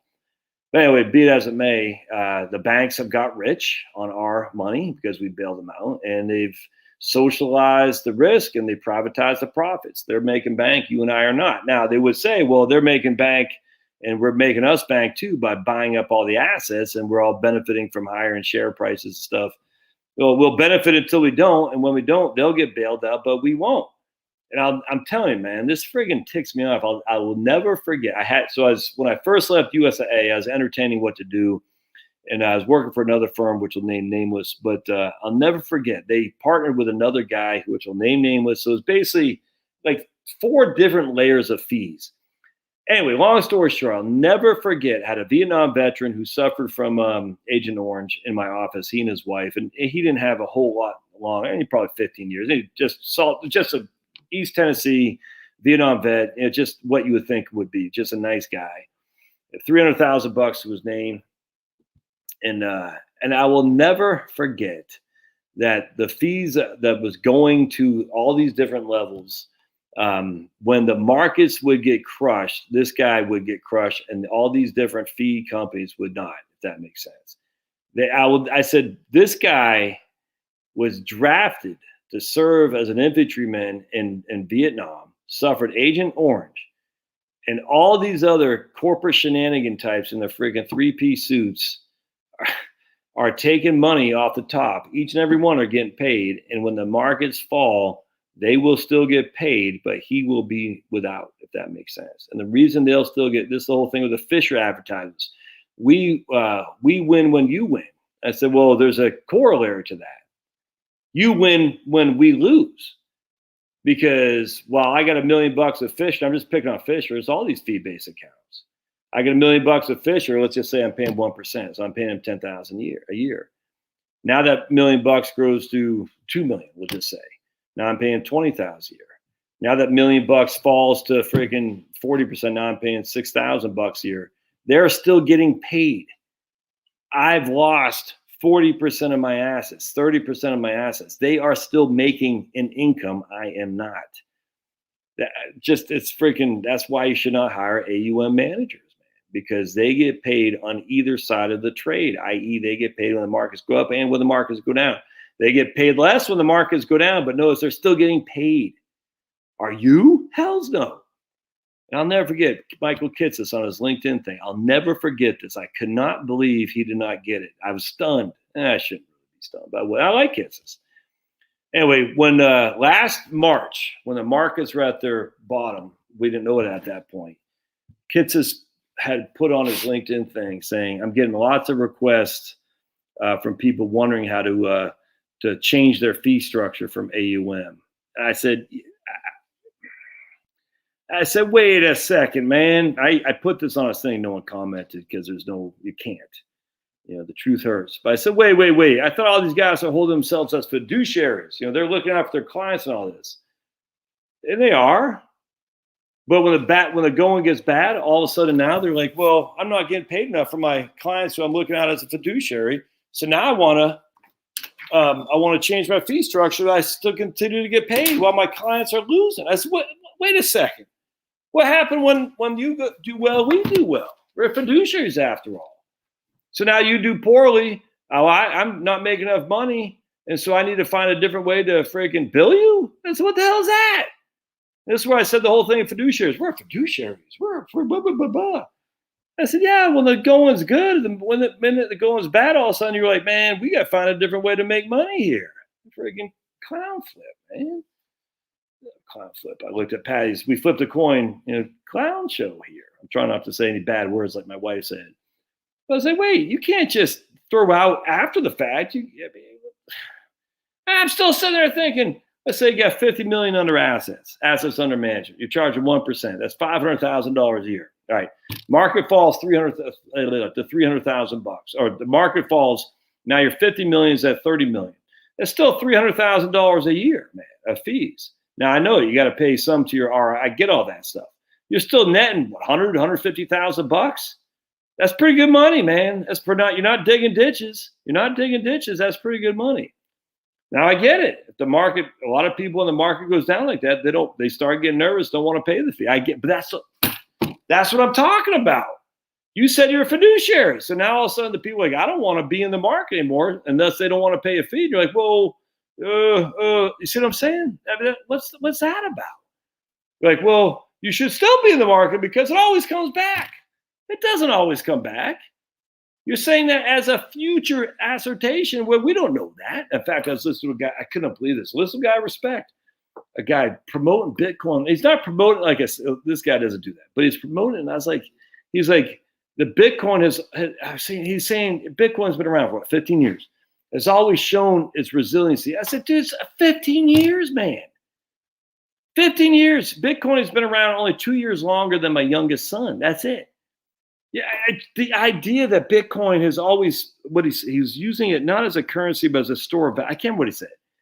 But it's always come back. I was like, I cannot believe this. I cannot believe people are using a 15-year experience as validation that it will always happen. It's the weirdest thing to me, which is why I still look at the America of the 20th century. I said, yeah, it was great. There's no freaking certainty at all it's going to be like that again. So maybe it's because I'm from Maine, but I say, prepare for the worst and hope for the best. My goodness, people, we've had 13 years of a huge run with just one bear market that lasted freaking a blink of an eye. We had Q4 2018, market was down 19.4%, not a bear market. We had May to June 2015, market was down 13%, not a bear market. We had July to August 2011, market was down 12%, not a bear market. That's it. So we've had the 80s, the 90s, great. The aughts, still made money, not much. You still made money. And then we had the teens, freaking great, kicking butt, taking names. So of the 3 of the 4 decades we've had since the 1980s, 3 kicked ass, 1 did, it did poorly, i.e. you didn't lose, but you didn't make any money. And we're saying, oh, that proves that the market will win. I would sit there and say, that's nuts to me. It's nuts. Yeah, that'd be crazy. All right. Oh, by the way. Oh, but Josh, look at all the days, 1920. Okay. The market is a whole lot different now than it was in the 1920s. How many actually people owned investments in the 1920s? So look, I use that too, because because that is it. That's what I'm trying to say.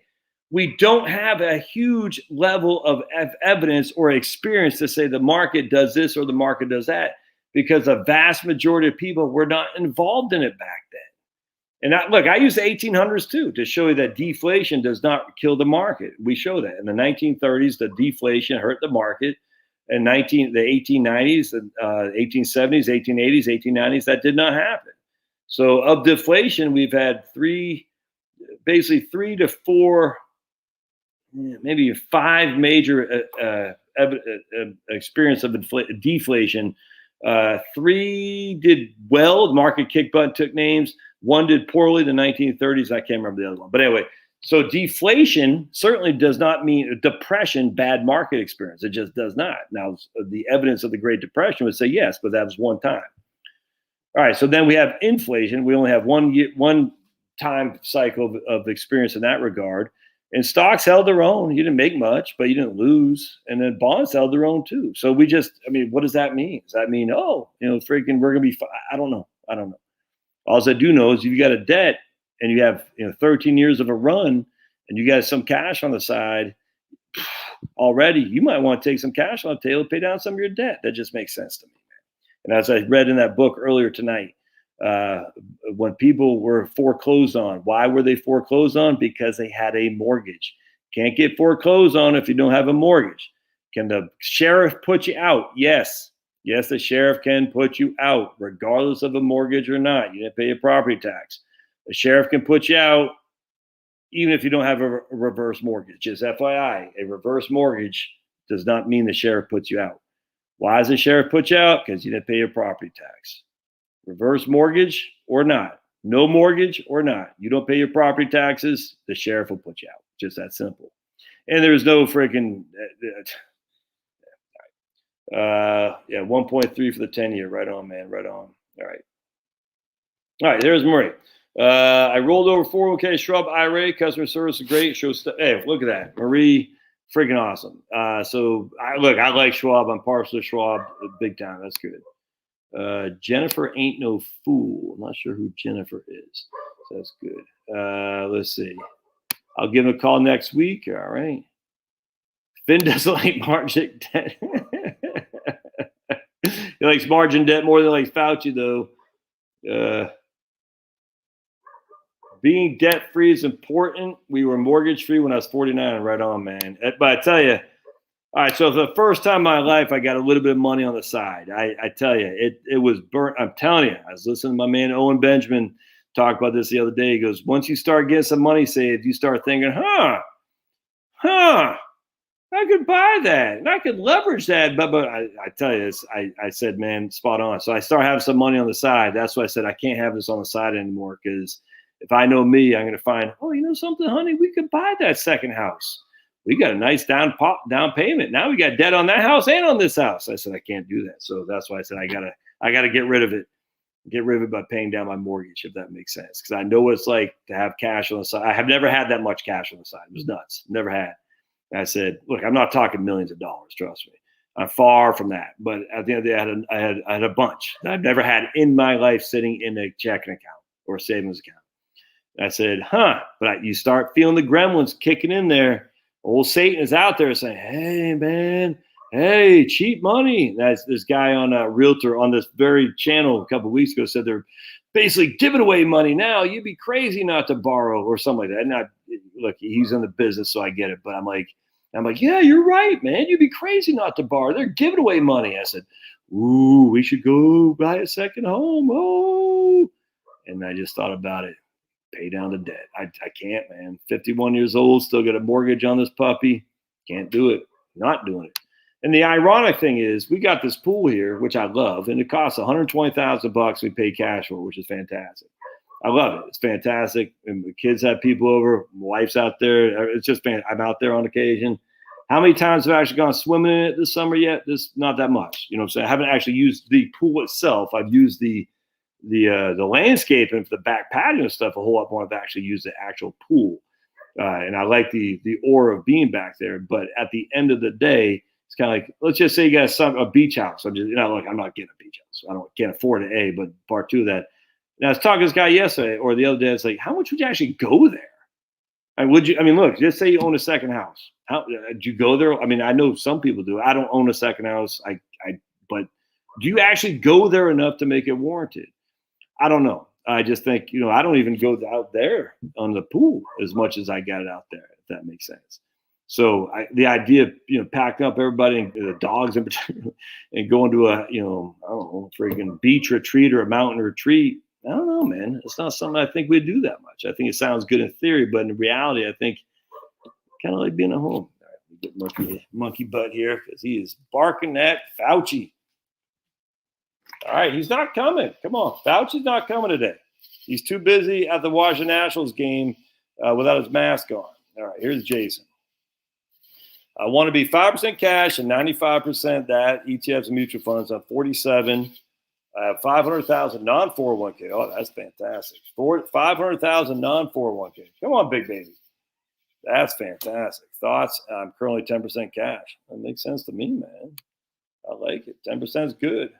We got you are way ahead, Chase. Yeah, right on. He is way ahead of the game. I 100% agree, Harry. Too much money is like saying a girl's too pretty. That's funny, man.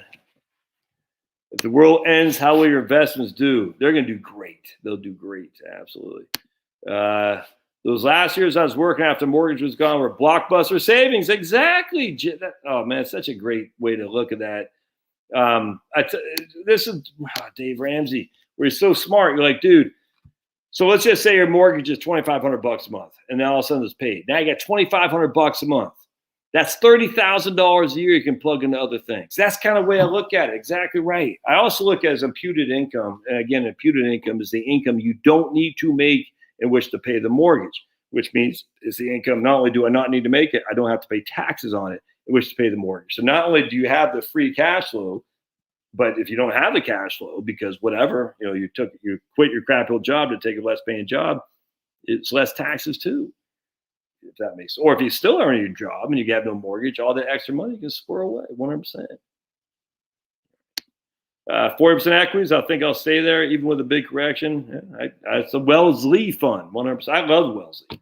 Just draw back with the Wellesley. It only goes back to 1971, so we don't have a track record going back to 1966, which I would like, but remember, the past is no indication of the future, but it's still something to sink your teeth into, if nothing else. If we expect a crash, I expect 10% and lightning. Well, 10% crash that's not a crash, man. That's a minor. That's a correction. 10% crash is nothing, man. That's nothing. All right. Exactly. Right on. 20% isn't a crash. Exactly. 20% is a bear market, but it's not even a crash. 100%. All right. Let's see if we got some people who haven't timing the market. All right, so I want to address this real quick. A lot of people say, ew, you sold all your M1 and now the market's up. Like as if I was market timing. Dudes, I'm not market timing. I'm saying I need cash. I'm selling it. Did I do it before the market? I don't know. I don't care. I did it when the market was up. That's all I cared about. Now, I'm not saying Harry's saying this, but I'm saying, look, I sold all my M1. I'm still 90% in VTV and VDIGX. I sold all my M1 stuff to pay down on this mortgage. So basically, I got 4 mortgage payments on my gains. If that's after taxes too, by the way. So the market has given me 4 mortgage payments. I mean, that's just the way I looked at it. Now, what happens? Could I've held out and got another couple mortgage payments? Sure. Could I've held out and then got lost 2 or 3 mortgage payments? Sure. But I had 4 mortgage payments by selling when I was up and taking the gains. Look, that's what I look at. I've always looked at it like this. I need my mortgage. That's my first. And this is why the banks, I guess I don't do this anymore. But anytime you'd have, like, say, 5 potential overdraft checks that come through, they'd always clear the biggest one because that's your most important bill. And that would usually, they'd say that's your mortgage. And that way they could bounce to the other 4, if that makes sense. It's such a scam. But anyway, so the mortgage is everything I think about. My mortgage. And when that puppy's done, I won't even know what to do with myself. It'd be crazy. But you can refinance. I get this thing from PenFed, who owns my mortgage. You can refinance and save $400 a month. I was like, yeah, because you're stretching my mortgage out to another 30-year term. No, that's not saving $500, $400 a month. It's marketing. All right, here's Susie. I still have a mortgage, however. That's my only debt. I'll be fine. All right, here's John. All right, cool. We'll see some new guys. I appreciate all you regular commentators, but we're going to skip through and see if we see some new guys here. All right, John says, is there any reason to have cash at Fidelity at $50,000 in the bank? We are having insane inflation. You earn like 0% in CDs. Do I need to answer that? I mean, again, I say, what if you got laid off? Blah, blah, blah. I like 4 years cash. I don't know what your circumstances are, but there's many reasons for that, for sure. Insane inflation, I challenge that, but okay. All right, so you better invest it all. And what are you going to invest in to fight this insane inflation? So we have insane inflation. I got money in Fidelity sitting in cash, not earning anything. What am I going to do to fight this inflation? I'm going to put in stocks. Well, why were you stocks to begin with? Okay, I mean, come on. This is FOMO. This is fear of missing out. 100%. This right here, my friends, is fear of missing out. The market's going higher. I got this money sitting on the sideline. I'm trying to make an excuse to invest it by saying it's high inflation. However, the reason I want to invest it is not because it's high inflation, it's because the market keeps going up and I'm sitting on the sideline. Why was I sitting on the sideline before? Because of something. Usually because of market decline. I sold some stocks for some I don't know what it is. Don't frankly care. I hear this all the time. And the question, so sales 101, my friends, is that you got to ask the question underneath the question. Why did you have the cash to begin with? So I liquidated something to generate the cash. I've been dollar cost averaging the cash. Why were you dollar cost averaging the cash and not the market? Because I worried about the market. Okay, so you're not worried about the market now. No, I'm worried about the market, but I'm more worried about inflation. Okay, so the market will give you a reprieve from inflation, will it? Evidence, please. Evidence, please. Because what we do know is that while 1966 and 1982, the market actually basically broke even, it certainly did not do any better than bonds in 1966 and 1982 when inflation was the beast that we've ever seen. And on top of that, if we think inflation is coming back like that again, I would simply, I have no argument for that. I find that to be mind-boggling. And I think I posted this on my channel today, as a matter of fact, because hold on a sec. All right, so let's see. I think I posted on my community page.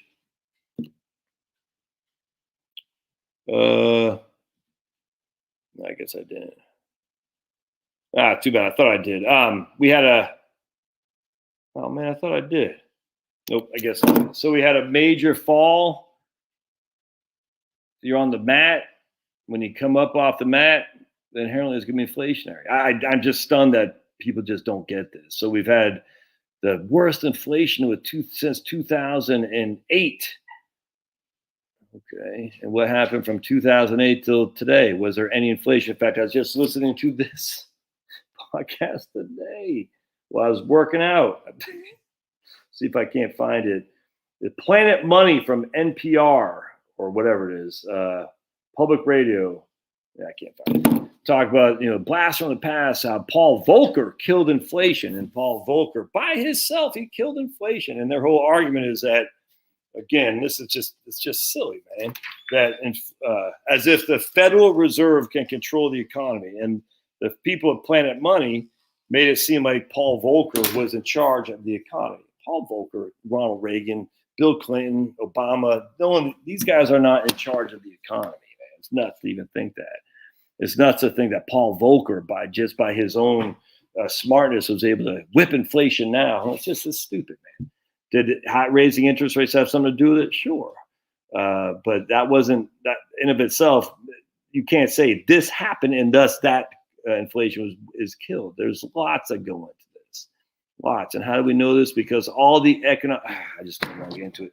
All the economic textbooks have been proven wrong. All of them.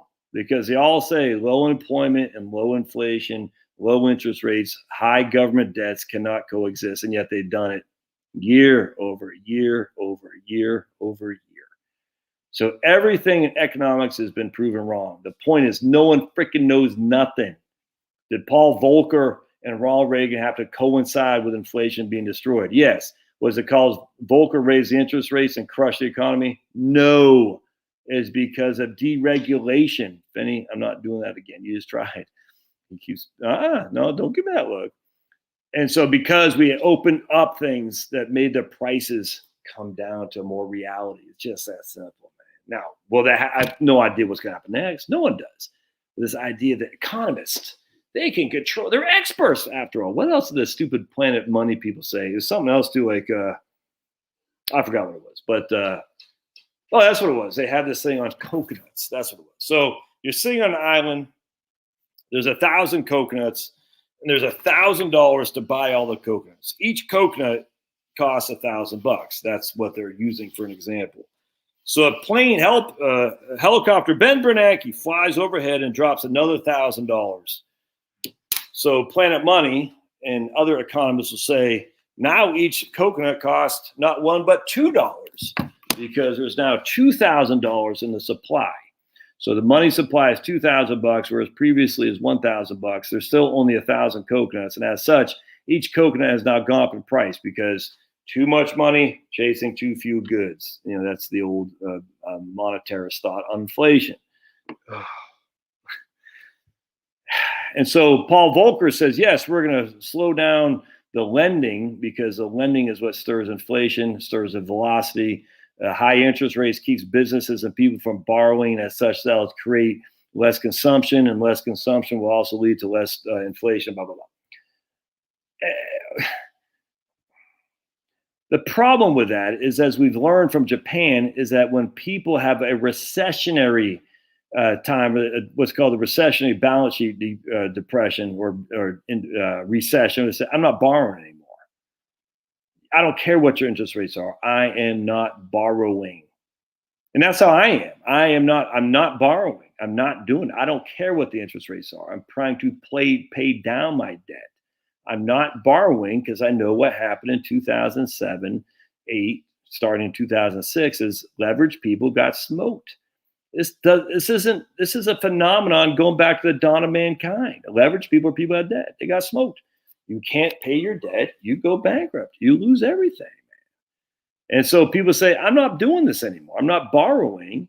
And I don't care, Paul Volcker, what your interest rates are. So you can say all day long, well, the high interest rates killed borrowing, and thus, as such, it killed consumption in the economy, which led to a slowing of the of inflation and essentially reduction. Oh, okay. So how do you explain it now? How do you explain it now, Volcker? How do you explain it now, Ben Bernanke? How do you explain it now, Tim Geithner? How do you explain it now, Janet Yellen, friggin' Powell? Because people just saying, I'm not borrowing anymore. I'm not going to do it. And if I'm not borrowing anymore, I'm not consuming. If I'm not consuming, the consumer demand is friggin' what, 65, 70% of GDP? Guys, Japan, man, good night. And so how's inflation happen then? Well, of course it can happen for a short time, 2008. What happened the next 15 years? There's no inflation. And that's what they said. It's like, there is no inflation. But there has to be inflation, said this economist who wrote about, who was interviewed from the saying, because there's so much money out there.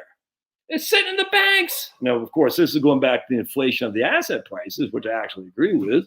The banks have been freaking buying up all these assets, stocks, bonds, and real estate. I grant you, there's inflation there. All right, here's Swan Moon.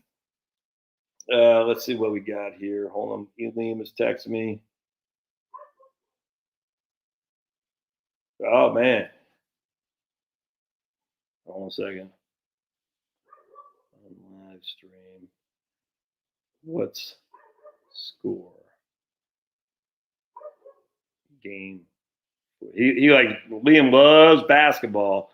Apparently, he's one of the only few people in the country who watches the NBA anymore. NBA has its worst regular season ratings ever. When I say regular, last year was worse because of the bubble. So this is literally the worst ratings they've ever had, other than the bubble last year. It's remarkable how much the NBA's fallen off. It's nuts. 51 is starting a new career, wasted time on husband's business. Oh, man. All right. So wasted time on husband's biz for 6 years. I knew deep down he wasn't going to make it. So he pulled $6K month pension at 57. Wow. $6K pension. That's pretty good. I would give him a break, man. I wonder, Swan Moon, if deep down you knew it, if that, I wonder if that pressured him some, frankly. I wonder if you let that aura off to say, in the back of your mind, you weren't quite convinced, even after starting out, that he was going to make that he could make a go at it. So I remember when I first started, Charlotte told me to start. You know what I'm saying? And thankfully she did. And thankfully I had enough money saved to say, look, I got 2 years essentially. And I never had to feel like, at least the first year I made $24,000. Not one time did I feel like she was breathing down my neck, wondering when I was going to start making money.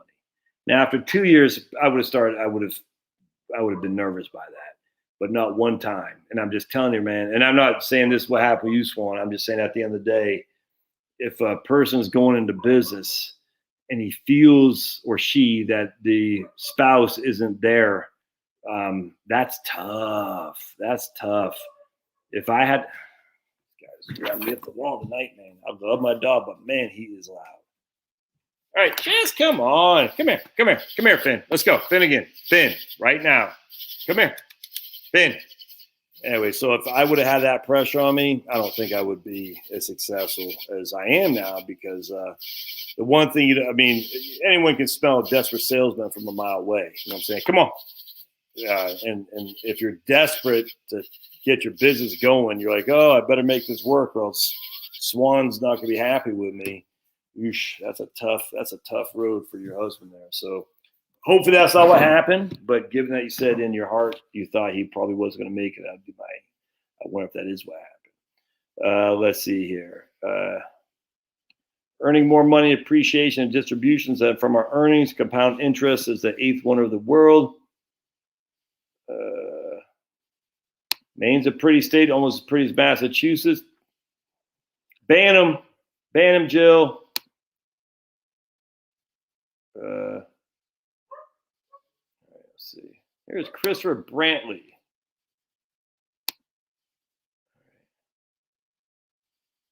All right. My daughter wants to buy a house instead of rent. Should she? Oh, man, that's a tough one.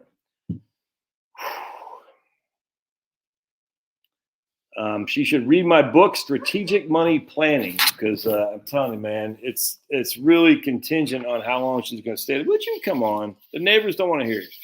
I'm telling you, in hindsight, because we moved so much, we got lucky, but I'm not sure luck doesn't run out at some point. What I mean by that, if you're only going to stay there for 5 years or so, you're just wasting a lot of money on expenses. Come on. I was trying to get my plans. Come on, buddy. And if I'm just telling you, I'd be careful there, because, being upside down underwater on a mortgage, especially if the economy turns south and now you're trying to sell your house to get a better job in a different part of the country, that's tough, man. That happened to people that we know dearly in our family. They could have taken a better job in a different part of the country, couldn't sell their house because they're upside down. And as such, stuck in a crappy old job. Sad.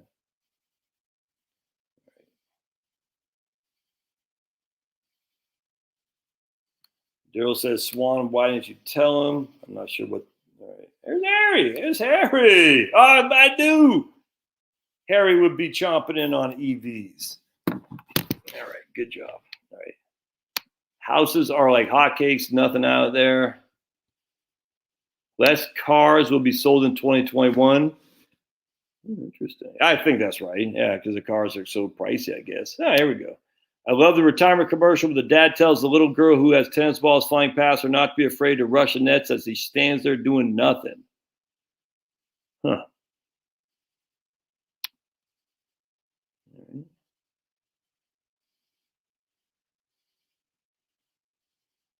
Let's see.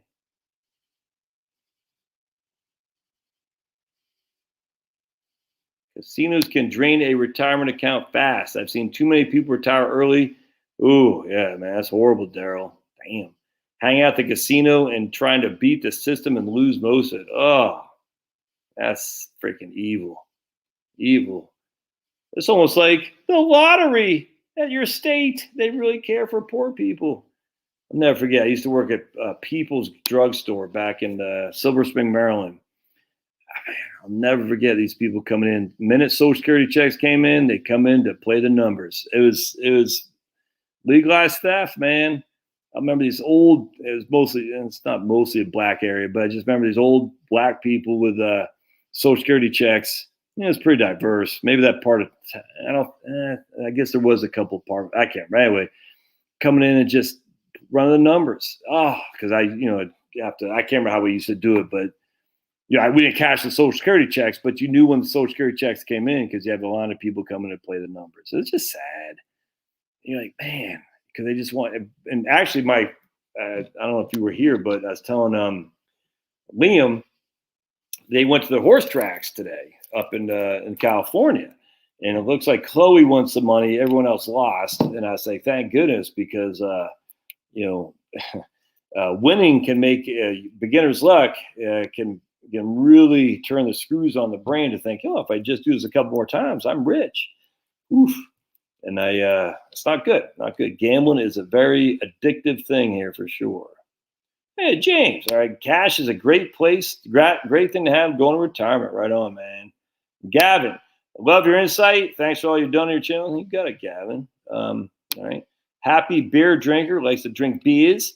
That was me, May 25th, 1997. Today is July something, 2021. Is that 24 years? Right? 23 years? Something like that. So I'm a happy beer drinker from 25 years ago.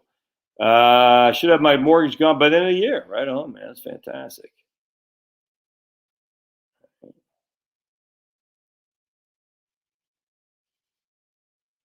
Yeah, this guy Josh Scanlon does write a pretty good book on Social Security. I agree. I'm glad you said that, Harry. Thank you. Or hoppy beer drinker. I thought I said hoppy beer drinker. There you go. Oh man, making me think of Sierra Nevada. Oh man, we used to have this thing at the bar I used to manage is in Arlington, Virginia. Bardo. They must have had freaking 15 beers on tap that they did right there. They had this one IPA. Oh, it's like super duper. It's hopped up, dude. Oh my goodness, I can't remember what it's called, man. I cannot believe I can't remember what it's called, man. I could drink the hell out of that thing. It was so good. Oh my goodness. But then I got started drinking the Guinness. And there ain't nothing like a pint of Guinness. I don't know how those Brits do it, or Irish people drinking warm Guinness. That's freaking nasty. Drinking a cold Guinness, man. I think Sierra Nevada had a stout. Oh, I could drink the hell out. But the stout was just Guinness. Guinness had its own unique taste. Sierra Nevada had a porter and a stout. Stout was okay. I think it was the oatmeal stout. That was good. It was a little bit too sweet. The Guinness had that not sweet flavor. I could drink the hell out of Guinness. I freaking love Guinness, man. Oh, and people think Guinness has a high alcohol content. No, not any more than a regular beer. We used to have this thing called barley wine, though, and that sucker, woo! That was like, hey, thank you for coming back. All right, now let's just stay. We're gonna sit on the couch, everybody, because I want Finney to sit next to me. Hi, Pablo. Oh man, the barley wine. That was so high in alcohol content. We sold that for like triple the price that we sold every other pitcher that we had. Oh man, I love working at that place. My wife's sister owns a $3 million home on Cape Cod. She never goes there. Yeah, see, that's what I'm talking about. Wow, what's the point? Yeah, well, that's me right there. That's my whole point, man. The only reason I want a second house is Snowbird, 100%. I mean, you're like, dude, get out of the north for the winter and go south for the thing. But also, the nice thing about being in the South, my friends, is the growing season. You just got a longer growing season here by far.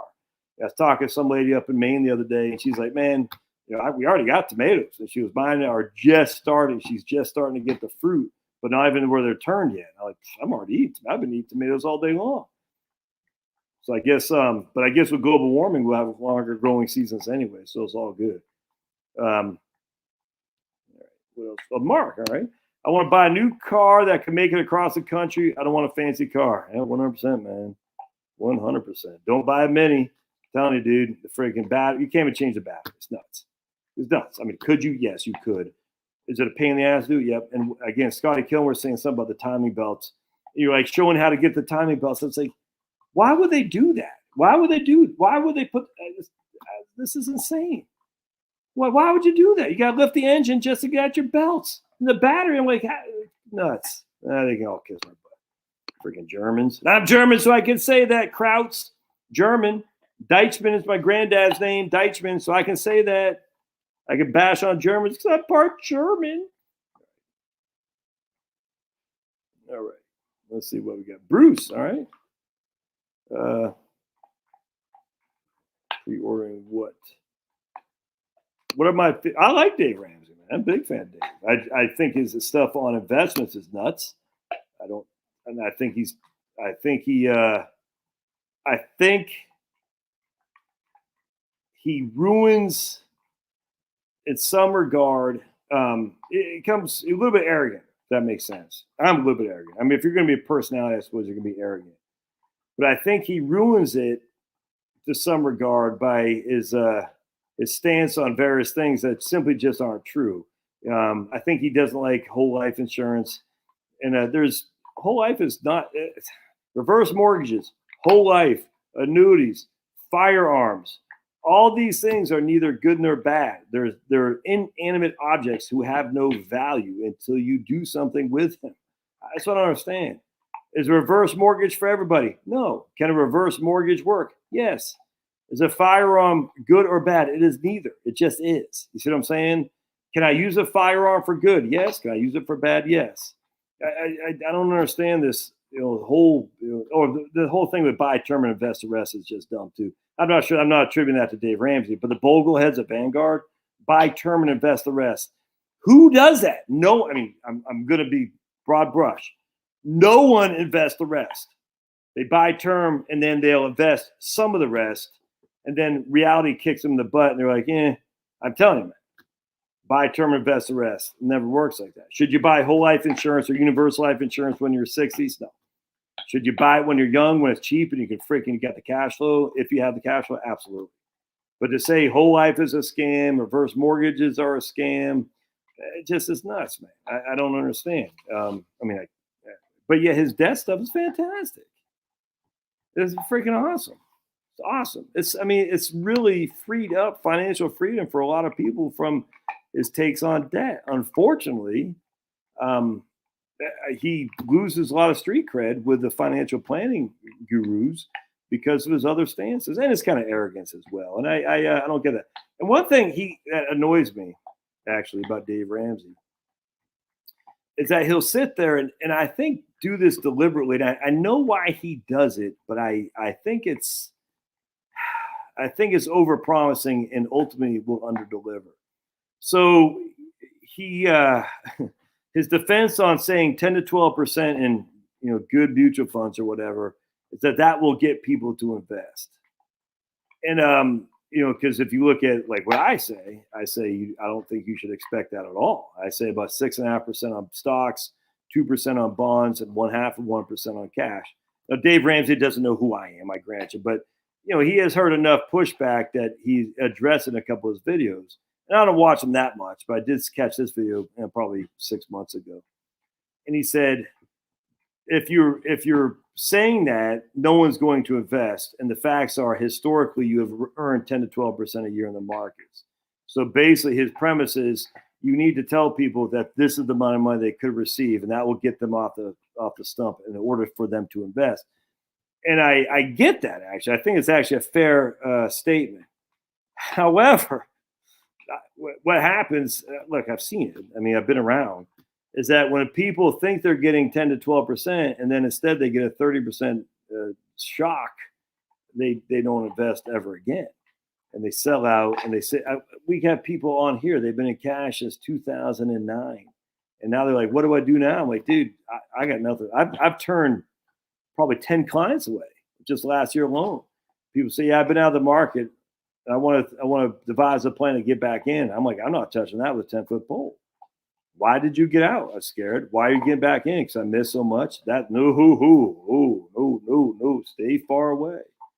And a guy who's promoting a 10 to 12% average annual rate of return without, I just don't find that to be a good premise. But be it as it may, I mean, whatever. I like Dave Ramsey. I got no qualm with him. No qualm at all. Oh boy, the white guy thing was kind of absurd. The white guy's got the assets. I don't think he needs to worry. Who's he talking about? Talking about me? All right, so who's old Mark talking about? Because the white guy's got the assets. Huh. Isn't that interesting? So let's talk about that, Mark. Who is more on welfare, white guys or black guys? Want to take a guess? I love how anti-white people, like this guy here, let's get rid of old Mark. I love how anti-white guys, always say white guys got the assets. The reason they say that because they don't know poor people. They're running around with wealthy white guys. If they knew poor people, they would never say that. They'd say how absurd that is to say. So if you're wealthy, well-to-do, living in upper suburbia, like probably around me, you're probably, yeah, white people are doing just fine. Look at my neighborhood. Kind of like Pauline Kael. Let me ask you a question. Anyone ever know Pauline Kael? Who is Pauline Kael? It's a 15-second delay, so I will pause for just a second for you guys to answer who Pauline Kael was, because this is critically important. See if anyone knows who Pauline Kael was.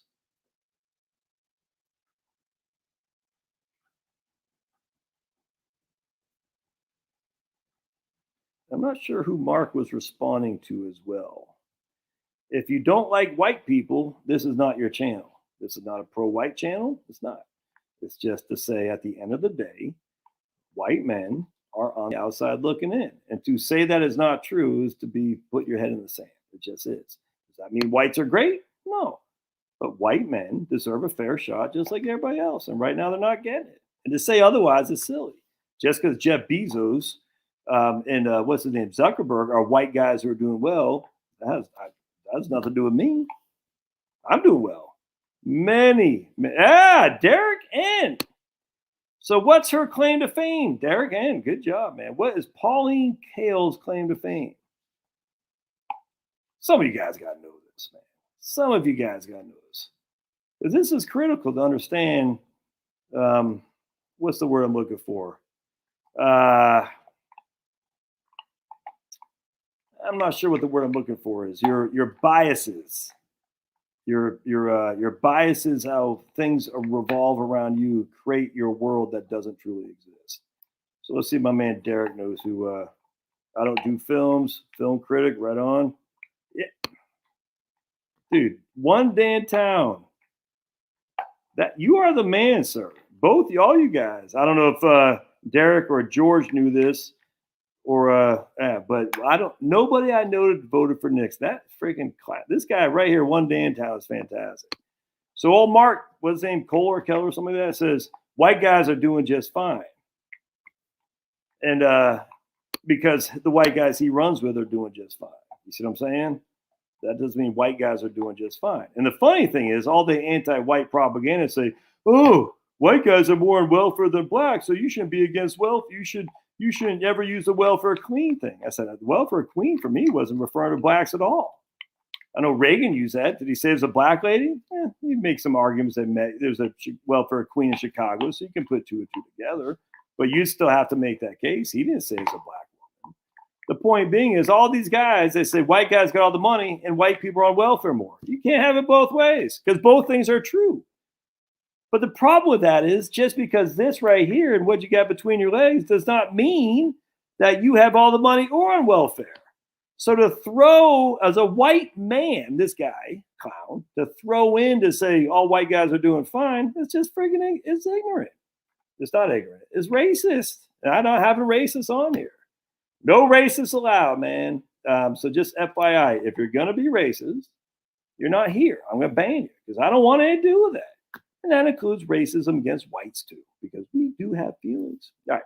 So let's keep going here. And I'm not sure, he was responding to somebody. And if she said, if I can find out who that person was and was talking smack about white people, she'll be gone too. I don't care if you got other good things to say. You start bringing racism here, you're gone, man. And if it's racism to defend white men, call me racist. As we can say all these days, if you're not being called racist, you're doing something wrong because everybody's a racist now. Everybody's a racist.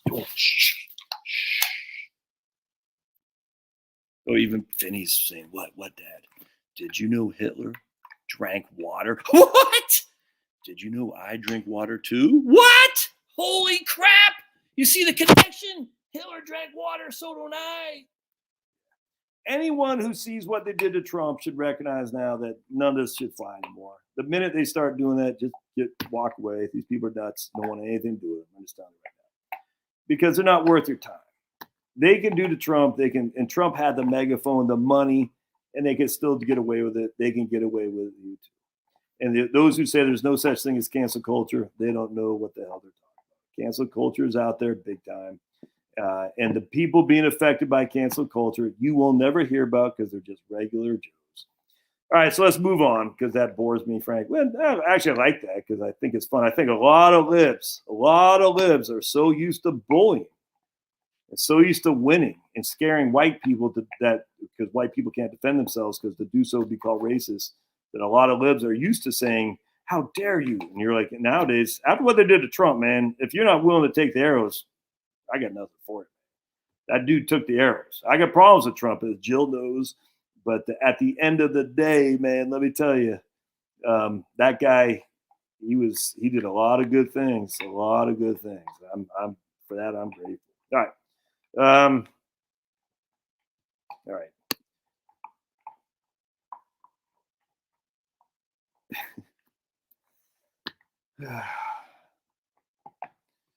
All right, so Daryl says, the perpetual question. If I can get 2% from my mortgage and get an index fund paying 6%, why would I pay off my house early? That's the perpetual question. You have to chomp on that yourself. I like when he says paying. So what's the issue there? So we have past tense. I don't even know what current is. And then we got future tense. The current tense or the future tense, will it pay 6%? Oh. Will it pay 6% on average over 20 years? Maybe. Does the market pay 6% annually? No. For the love of all that is good, my friends. The market doesn't give you an annual 6% rate of return. That's why we use Monte Carlos. So I use a 16, we'll just say 15% standard deviation. All right, so we have for simplicity, a 5% annual rate of return with a 15% standard deviation. What does that mean? All right, if we use the old bell curve, that means 99.8% of the time, we would expect your portfolio to give you between negative, what did I say, 15, 45, negative 40, right? So 15, 30, negative 40 or positive 50. So if you have 15% standard deviation, 99.8% of the time, we would expect a portfolio to give you negative 40 or positive 50 or anywhere in between that. You can always have a black swan. Black swans comes and goes up, mark-to-market accounting, a black swan. Probably should not have been, but it turned out to be a black swan. You can always have a black swan, which can throw everything awry. However, that seems pretty reasonable to me to assume a 40% decline, which is exactly what happened to the S&P 500, by the way, in 2008. It's now 37%. Oh, but Josh, you're right. The S&P 500 wasn't down 37%. From October 2007 to March 9th of 2009, the S&P 500 was down 57 or 54%. You lost more than a half of your capital. So what did the S&P 500 do from 2000 to 2020? I don't know. How many people, though, if they got that 6% on average from 2000 to 2020, were willing to pay 2% a year, while from 2001 and 2, the S&P 500 fell 9, 12, and 22% respectively. Then it got off the mat just to get freaking a standing 8 count in 2008. But yes, you can look at it. I'm averaging 6% a year, average, fixed. So do what you got to do, man. I'm not doing that. I follow that. It's no different than buy term and invest the rest. The exact same scenario. Buy term and invest the rest. I don't have any whole life insurance on me, but I do have it on my kids, because if you're going to take a whole life insurance, you want to do it when you're young. It's cheap. But this whole idea, like I'm getting cheap money, 2%, but people have got to do what they got to do. I'm just telling you, man, if you think that you're going to get 6% on average every single year, I don't know what to tell you. I simply don't know what to tell you. Right here. That's 100%. So, man, so we're New Englanders, man. They get it. At least my kind of New Englanders. All right, so let's talk about.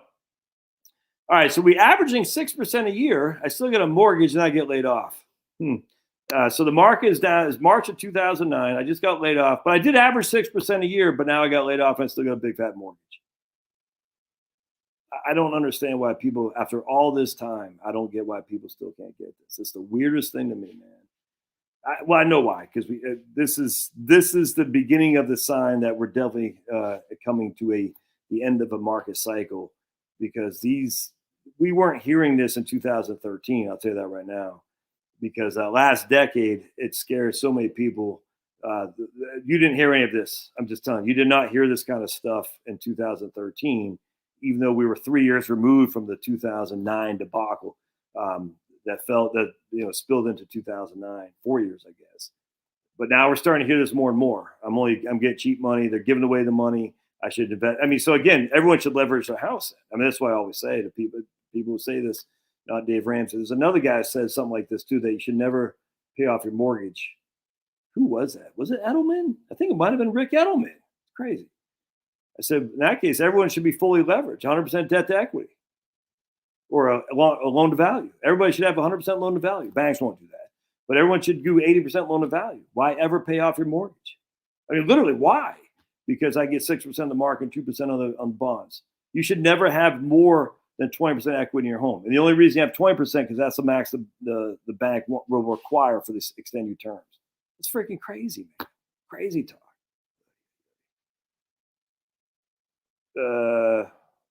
Homer says, since you live in Santa County, I don't even know where that is, you're going to take a while to pay off your house anyways. Yeah, okay. Lots of people getting this. Yeah. Oh man, look at these guys, dude. That's freaking awesome.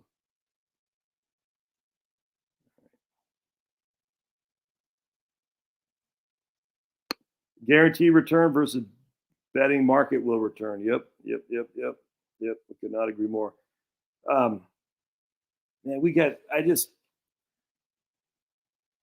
this concerns me because I'm getting this more and more, man. Don't pay off your mortgage, invest. And I'm telling you, A, I don't think it's got to be mutually exclusive, because I'm not paying, I'm still investing. But B, I'm 51, man. Maybe this is also, I'm an entrepreneur, I'm self-employed. I don't work for a big firm, but who in this day and age think there's no risk to work in a big firm? I mean, I talk to people all the time. They're training their Indian replacements. I hear this all the time. And this is not a slight against our Indian brothers and sisters. They're doing what they got to do. But for a fact, you're too highly paid. Corporations want cheap labor. The idea that we're going to, I don't know what to say. All right, so I took 18 years of making tons of extra payment early on. Nothing, I tell you. And then there's there is something, I've never had this, but I know that there is something in the mind that sets in when you don't have a debt that you can't put on a financial statement. Like, I just talk to people. Maybe it's just the people who self-choose me are like-minded to me, but I know their level of comfort not having debt. It beats the level of comfort having an extra 500,000 in the market. I'm just telling you right now. Yeah. So there's Jill. Yep, right on, Jill. That's fantastic. Well, I'm not sure these two things are mutually exclusive, Harry. Lots of cash or being debt free. You might be saying you might be thinking in terms of lots of investments, but how awesome it would be to have lots of cash and be debt free. Exactly, right on both. Yep, exactly, 100%, 100%.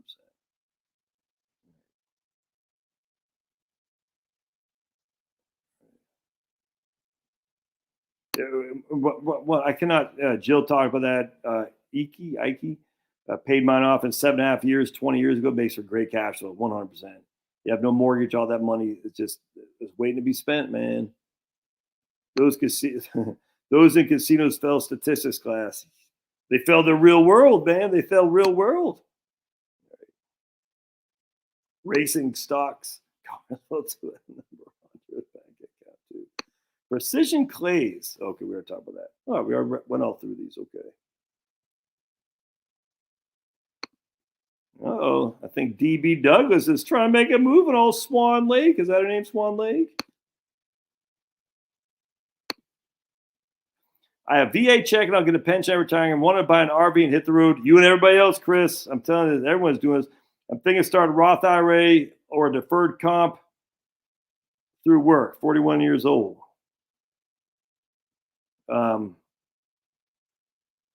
Yeah. Frank, I mean, I'm going to go back. I mean, like, I don't know your situation. Don't know your income. Don't tell me.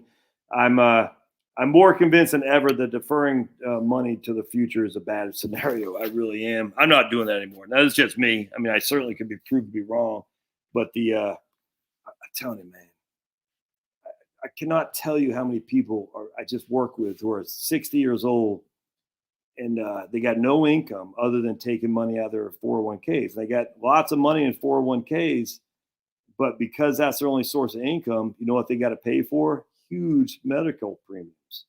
We're talking $2,000, $1,500. We're talking $18,000 a year just for health insurance. Now, I think it's such a scam. I grant you, but if they didn't have that kind of income, i.e., if they had it from a savings account or a brokerage account of some sort, they get the Obamacare subsidies for almost free.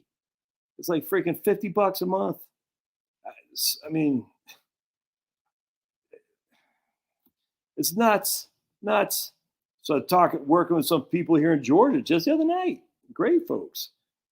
And I was like, dude, you got, take distribution. So basically what they're going to do, and they're well established, but again, they don't, anyway, long story short, I'm like, take money from your Roth, combine it with, let's say 50,000 distribution from your IRA. So you get just enough income to qualify for Obamacare. So you're not on Medicaid. Oh, what a beautiful dog. Oh, Pablo. But you get the premium credits as well. So you get your Roth and distributions tax-free. Doesn't even go to your 1040. You got your IRA distributions based $50,000 a year. That's your only income. Married filing jointly at $50,000. You factor in a standard deduction, we'll just say $28,000. You're paying taxes on $22,000. Obamacare is almost free. Yes, you're pulling money out of your Roth, but the whole point of the Roth is to live tax-free. And in this case, not only are you living tax-free, basically, but you're getting Obamacare at an $18,000 freaking cost, savings. Crazy. Yeah, I had a guy tell me that, James, the other day. He said I've heard this story 1,000 times a Sunday. Yep, it is how it is everywhere. Any realtors? I wish Mary is here. It seems like I follow Realtor and Zillow. It just seems like I'm seeing more price cuts coming down the pike than I was a few months ago. It's just, I follow stuff in Maine. I follow stuff in Georgia and Virginia. I don't think I follow anything in Texas and stuff in Missouri. Not that we'd move to Missouri, but I think Missouri is the hidden treasure of Missouri for retirees. Anyway, and I'm seeing more and more, not huge amounts, but just I wasn't seeing any price cuts. Now they're starting to see more coming. It's very interesting. I wonder if that means something. Yeah. Oh, Susie, you're in Georgia? Where are you at? I'm in Alpharetta area. You don't have to tell me your address, just what area.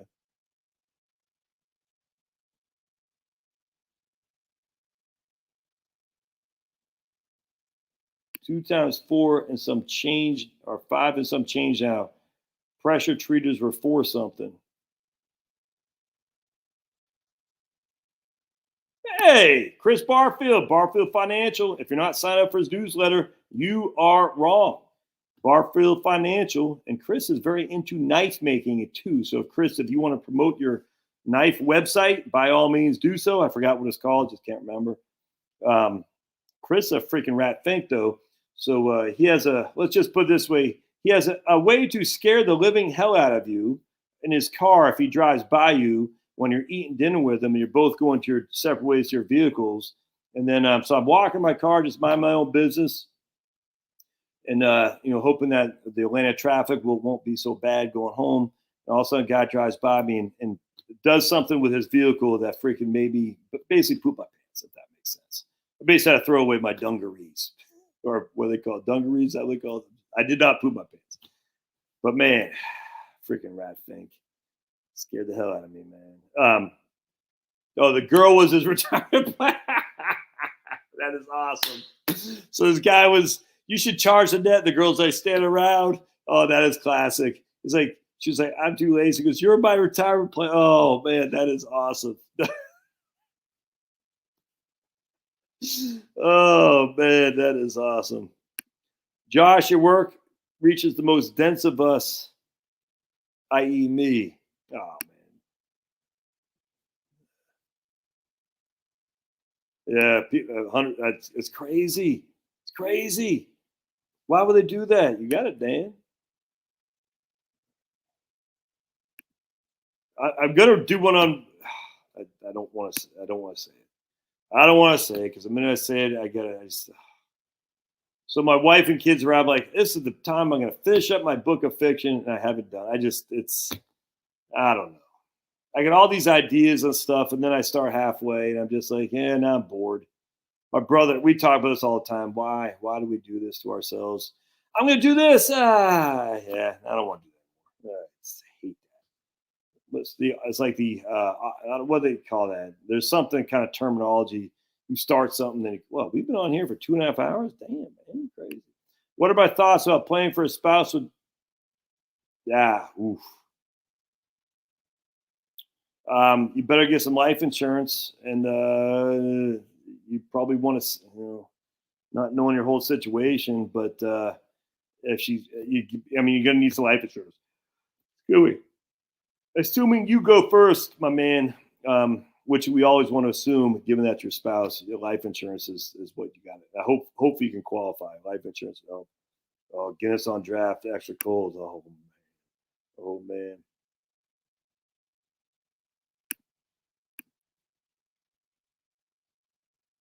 Man, Harry had to buy 10 sheets. Wow. So 10 times 100 is $1,000. Yeah, but you know why Harry's doing okay? Because he did an annuity. He's got more money coming in than going out.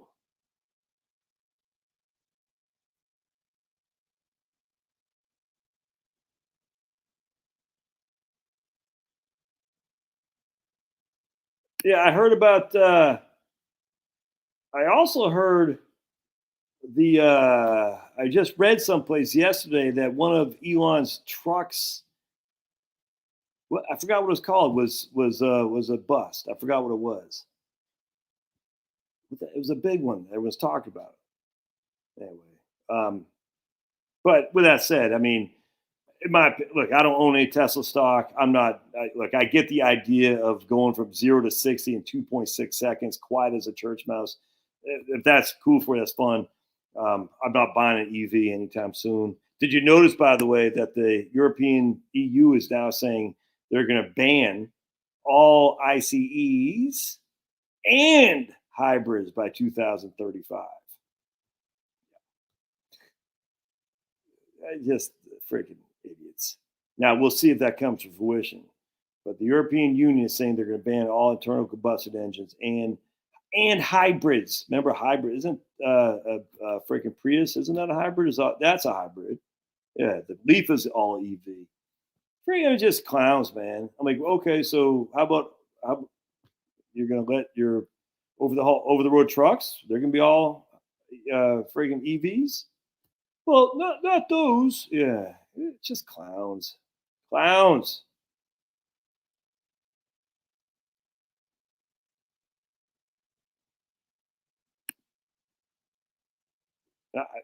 I heard otherwise. I heard there were bus. I think it was a Cybertruck. I could have sworn, but I have to check my stats. But I could have sworn it's a Cybertruck. People were saying it's a bus.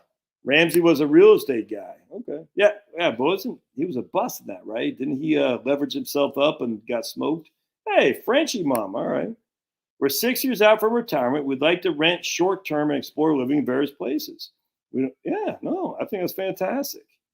Sounds like a pain in the butt, have to move everything, but that 100% makes sense to me, Frenchie. French Canadian from Maine, maybe? Benefit from Maine? That makes sense. I think it's great. Hey, Robin. All right. Do capital. All right. So yes. All right. This is a great question, amigos. The capital gains on 0% tax rate up to 80,500 includes standard deduction. So adding another 25K can earn up to 105 and still 0% tax on dividends, long-term capital gains. Yes, 100%. 100. As long as you're married, fine, jointly, of course, assuming you are. Yes, that's a great question. For the love of the good Lord, man, everyone makes this mistake. I got $1 million in capital gains. It won't be subject to any tax. Yes, it will. You're not in a 0 to 12% tax bracket if you got $1 million in capital gains. You will pay taxes on capital gains. People think this all the time. They can sell $1 million capital gain for a profit and not pay long-term any tax on it. Yes, you will. I'm telling you. Yes, you will.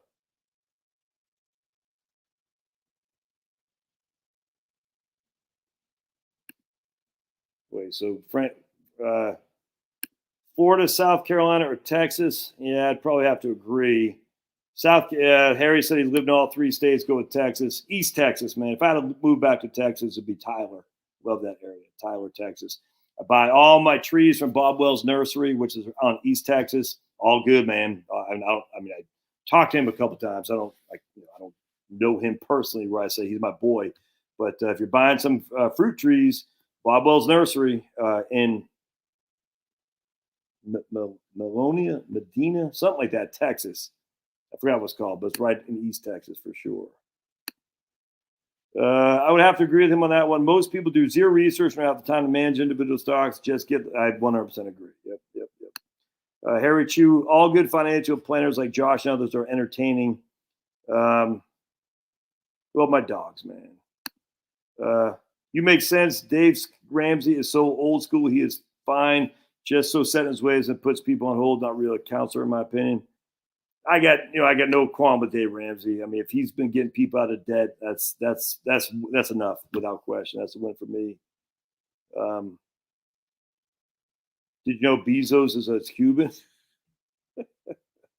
His stepdad was a Cuban. Actually, kind of funny. Let's keep going here. Let's see. A couple had to move from Maryland to Massachusetts for a job to buy a house. They paid over $90,000 in asking price.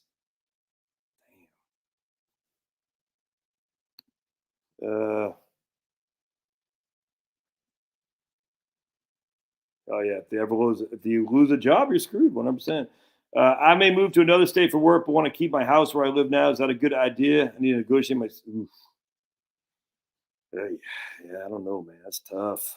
We have a guy who lives around here who's a professor at Georgia Tech, and he rented where they own some down there. I can't remember, but because the commute's so bad, this is to Midtown, not even downtown, just Midtown. He stays down there 5 days a week. Crazy. I think he owns something down there.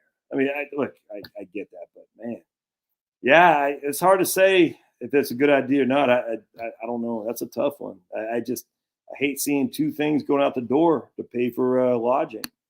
Have fun. All these people want to work from home. If companies can get you to work from home, you better hope you have a sweet skill set because you'll become the next telemarketer. I don't get that.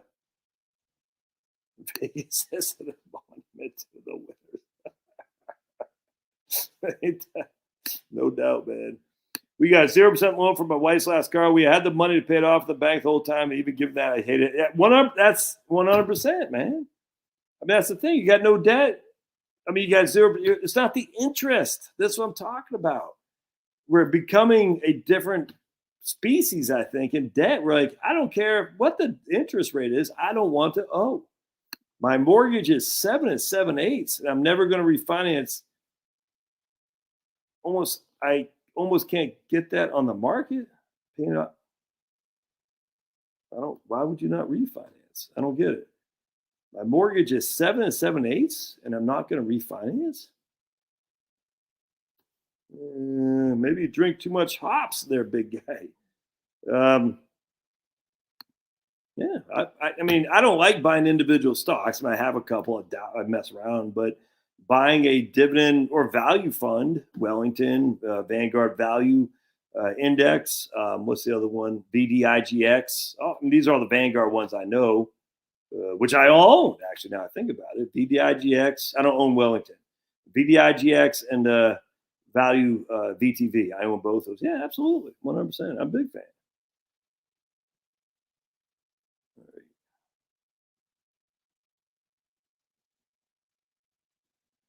Man, 100%. I don't understand this. Again, I listen to people.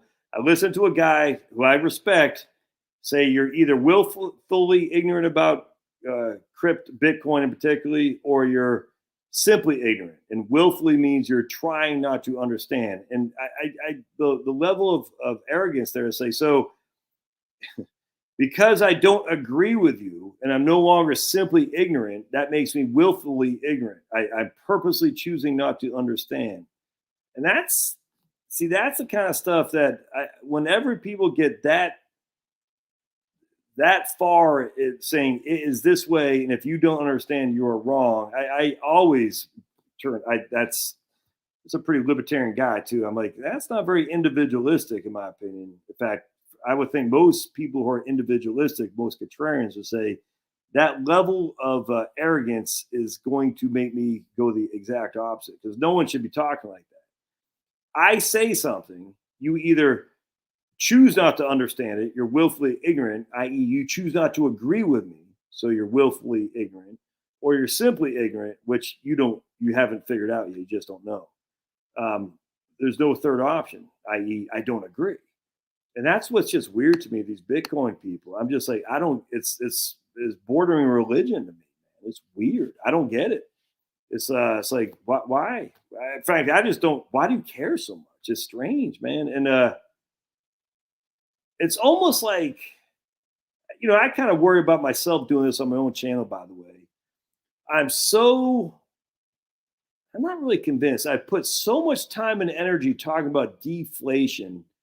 I worry that I'm trying to find the stuff that proves me right on deflation and overlook the stuff on inflation that proves me wrong. And I do worry about that, frankly, because you spend time and energy and years talking about one aspect, and you're gonna hunt and peck for the stuff that validates your point of view. And I don't want that. I've never wanted to be like that. Which is why when people say, you said bonds are no good, 3 years ago, now you're saying own some bonds. I say, I changed my mind. Sue me. I still think deflation, low inflation is more likely than inflation. But I do deliberately, believe it or not, try not to follow that down a rabbit hole, if that makes sense, because that's not good. And I don't want to be that kind of mind stuck where it's a narrow focus. That's bad. But same thing with Bitcoin. I'm trying to be convinced that it's a good thing. And I every time I listen to these people, it's weird, man. I don't want to talk about the jabs. We'll talk about climate science.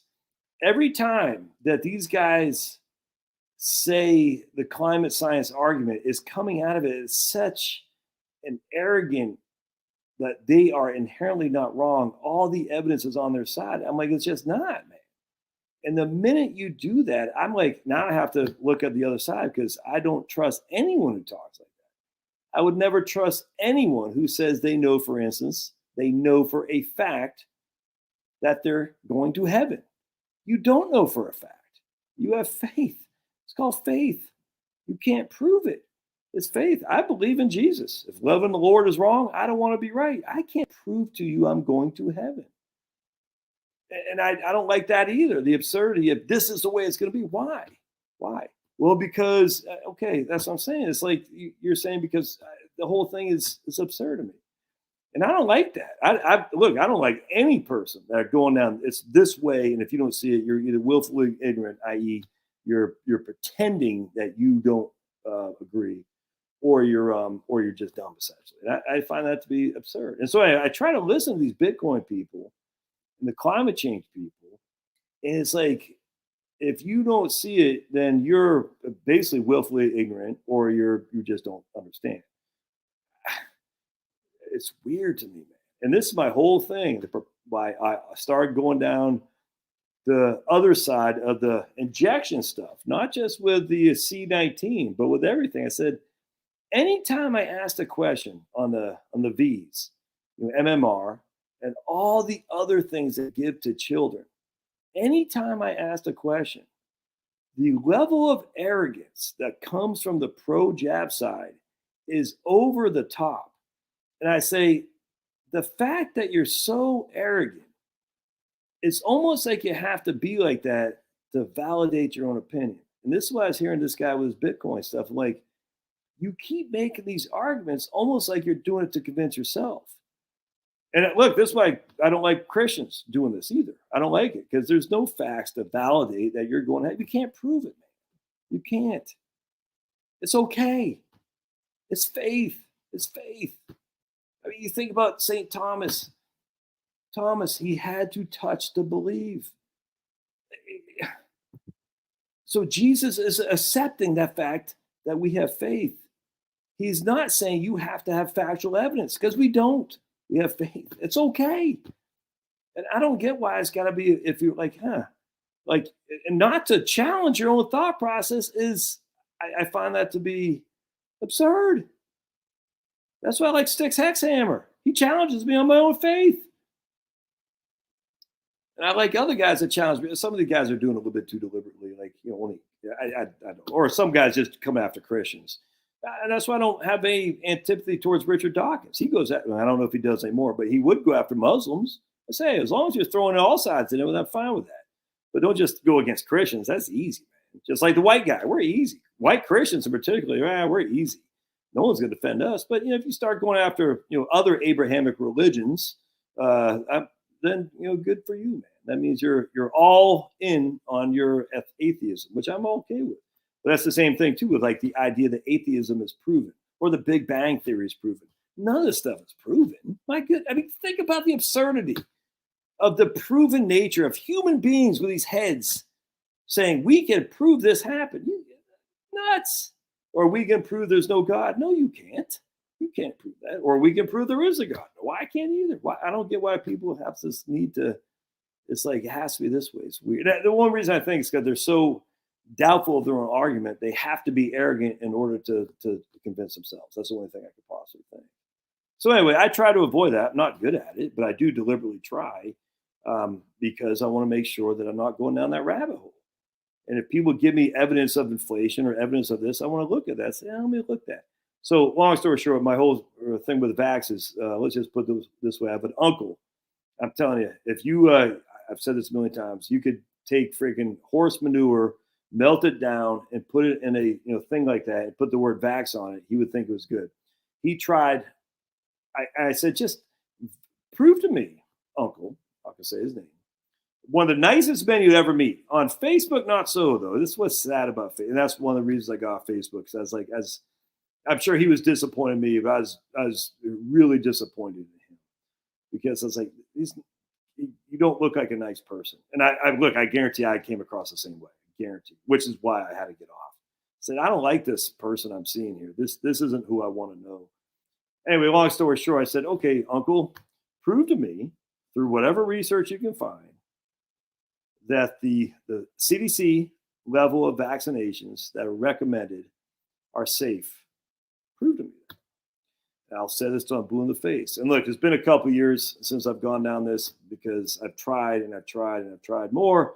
I always get the feedback, oh, science. I said, just show me the evidence. That's all. I don't want to hear your accolades. I just want to see the research that says the vaccine, the CDC scheduled vaccines are safe. I just want to see it. I just want to see what is out there. And I had two things, and both you can easily pick apart. And I was like, you didn't read these, did you?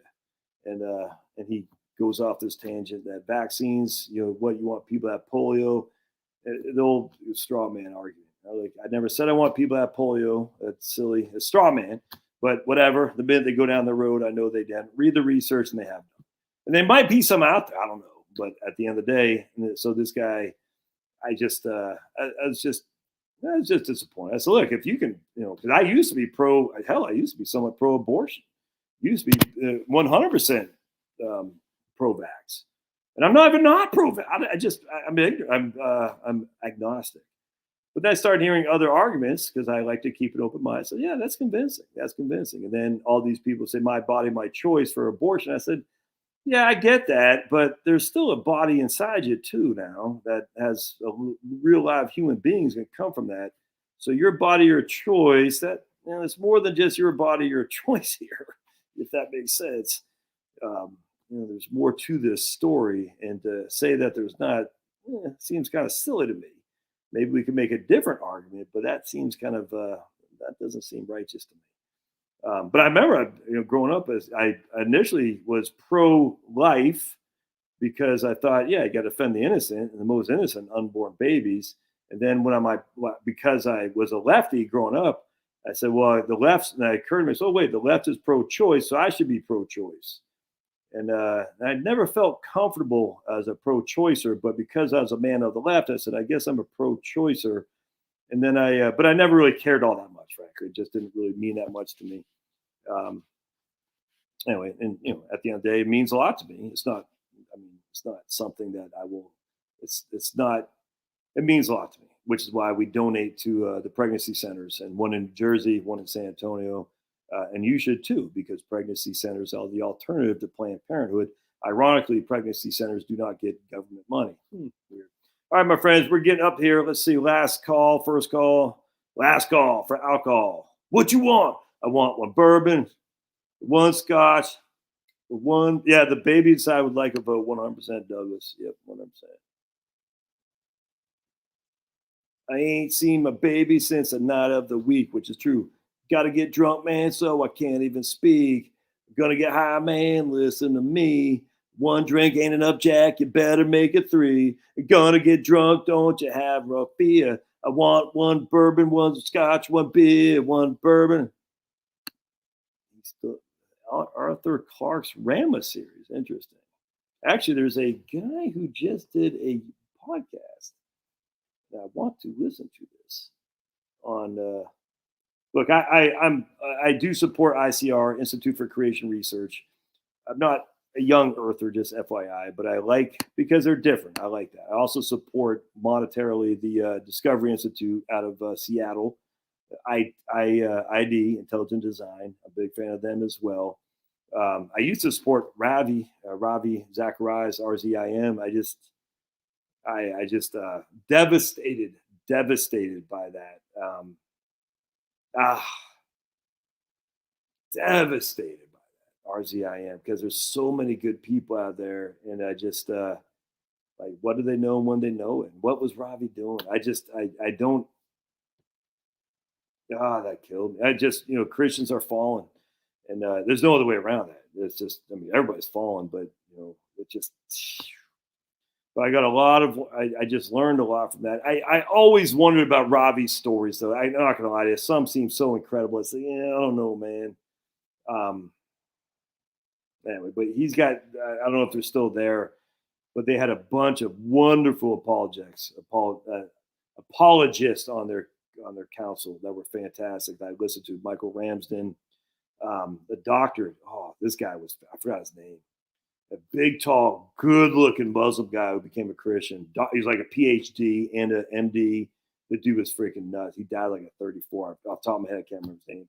He had written a book called Searching for Allah, Finding Jesus. I went to one of his things on Islam, and the guy was.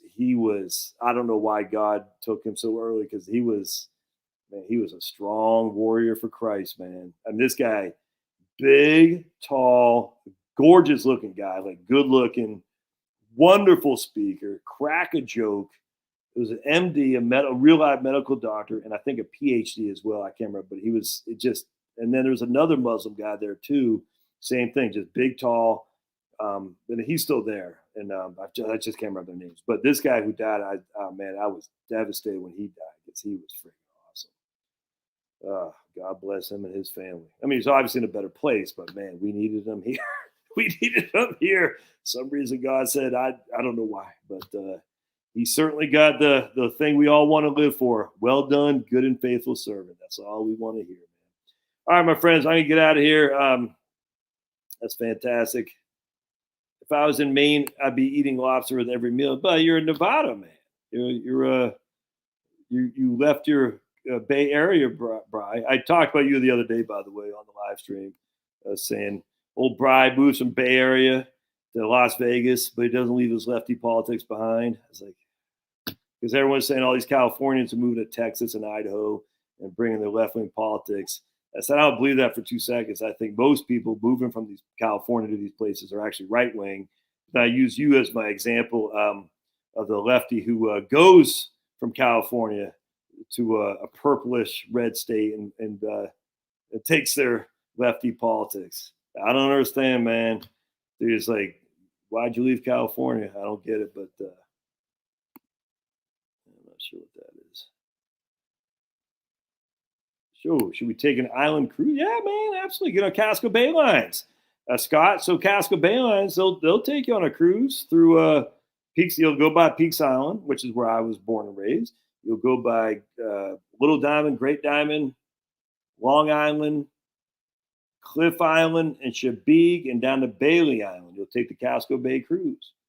My mom's second husband, if they do it anymore, I bet they don't. I don't know, but they used to play jazz on that Casco Bay cruise. Can't remember what they called it, but like a nighttime Casco Bay cruise. And my mom's second husband used to be the piano player or the stand-up bassist. I forgot, but he used to play jazz on that cruise. He was much, much older than my old mom there, if that makes sense. But anyway, I've never been on that cruise, but I do know that'll be fun. You think you enjoy it? 100%. Yeah. All right, amigos. Thanks for all being here. Hey, there's my man. Hey, right on, man. I keep forgetting your first name, brother. Just don't forget to, you should come back so we can recall do some together. If you ever need auto repair in Kansas City, Heflin Auto Repair right there. Forgot his first name, but he's a good guy. He's one of the good guys. Yes, purely economics, Bri.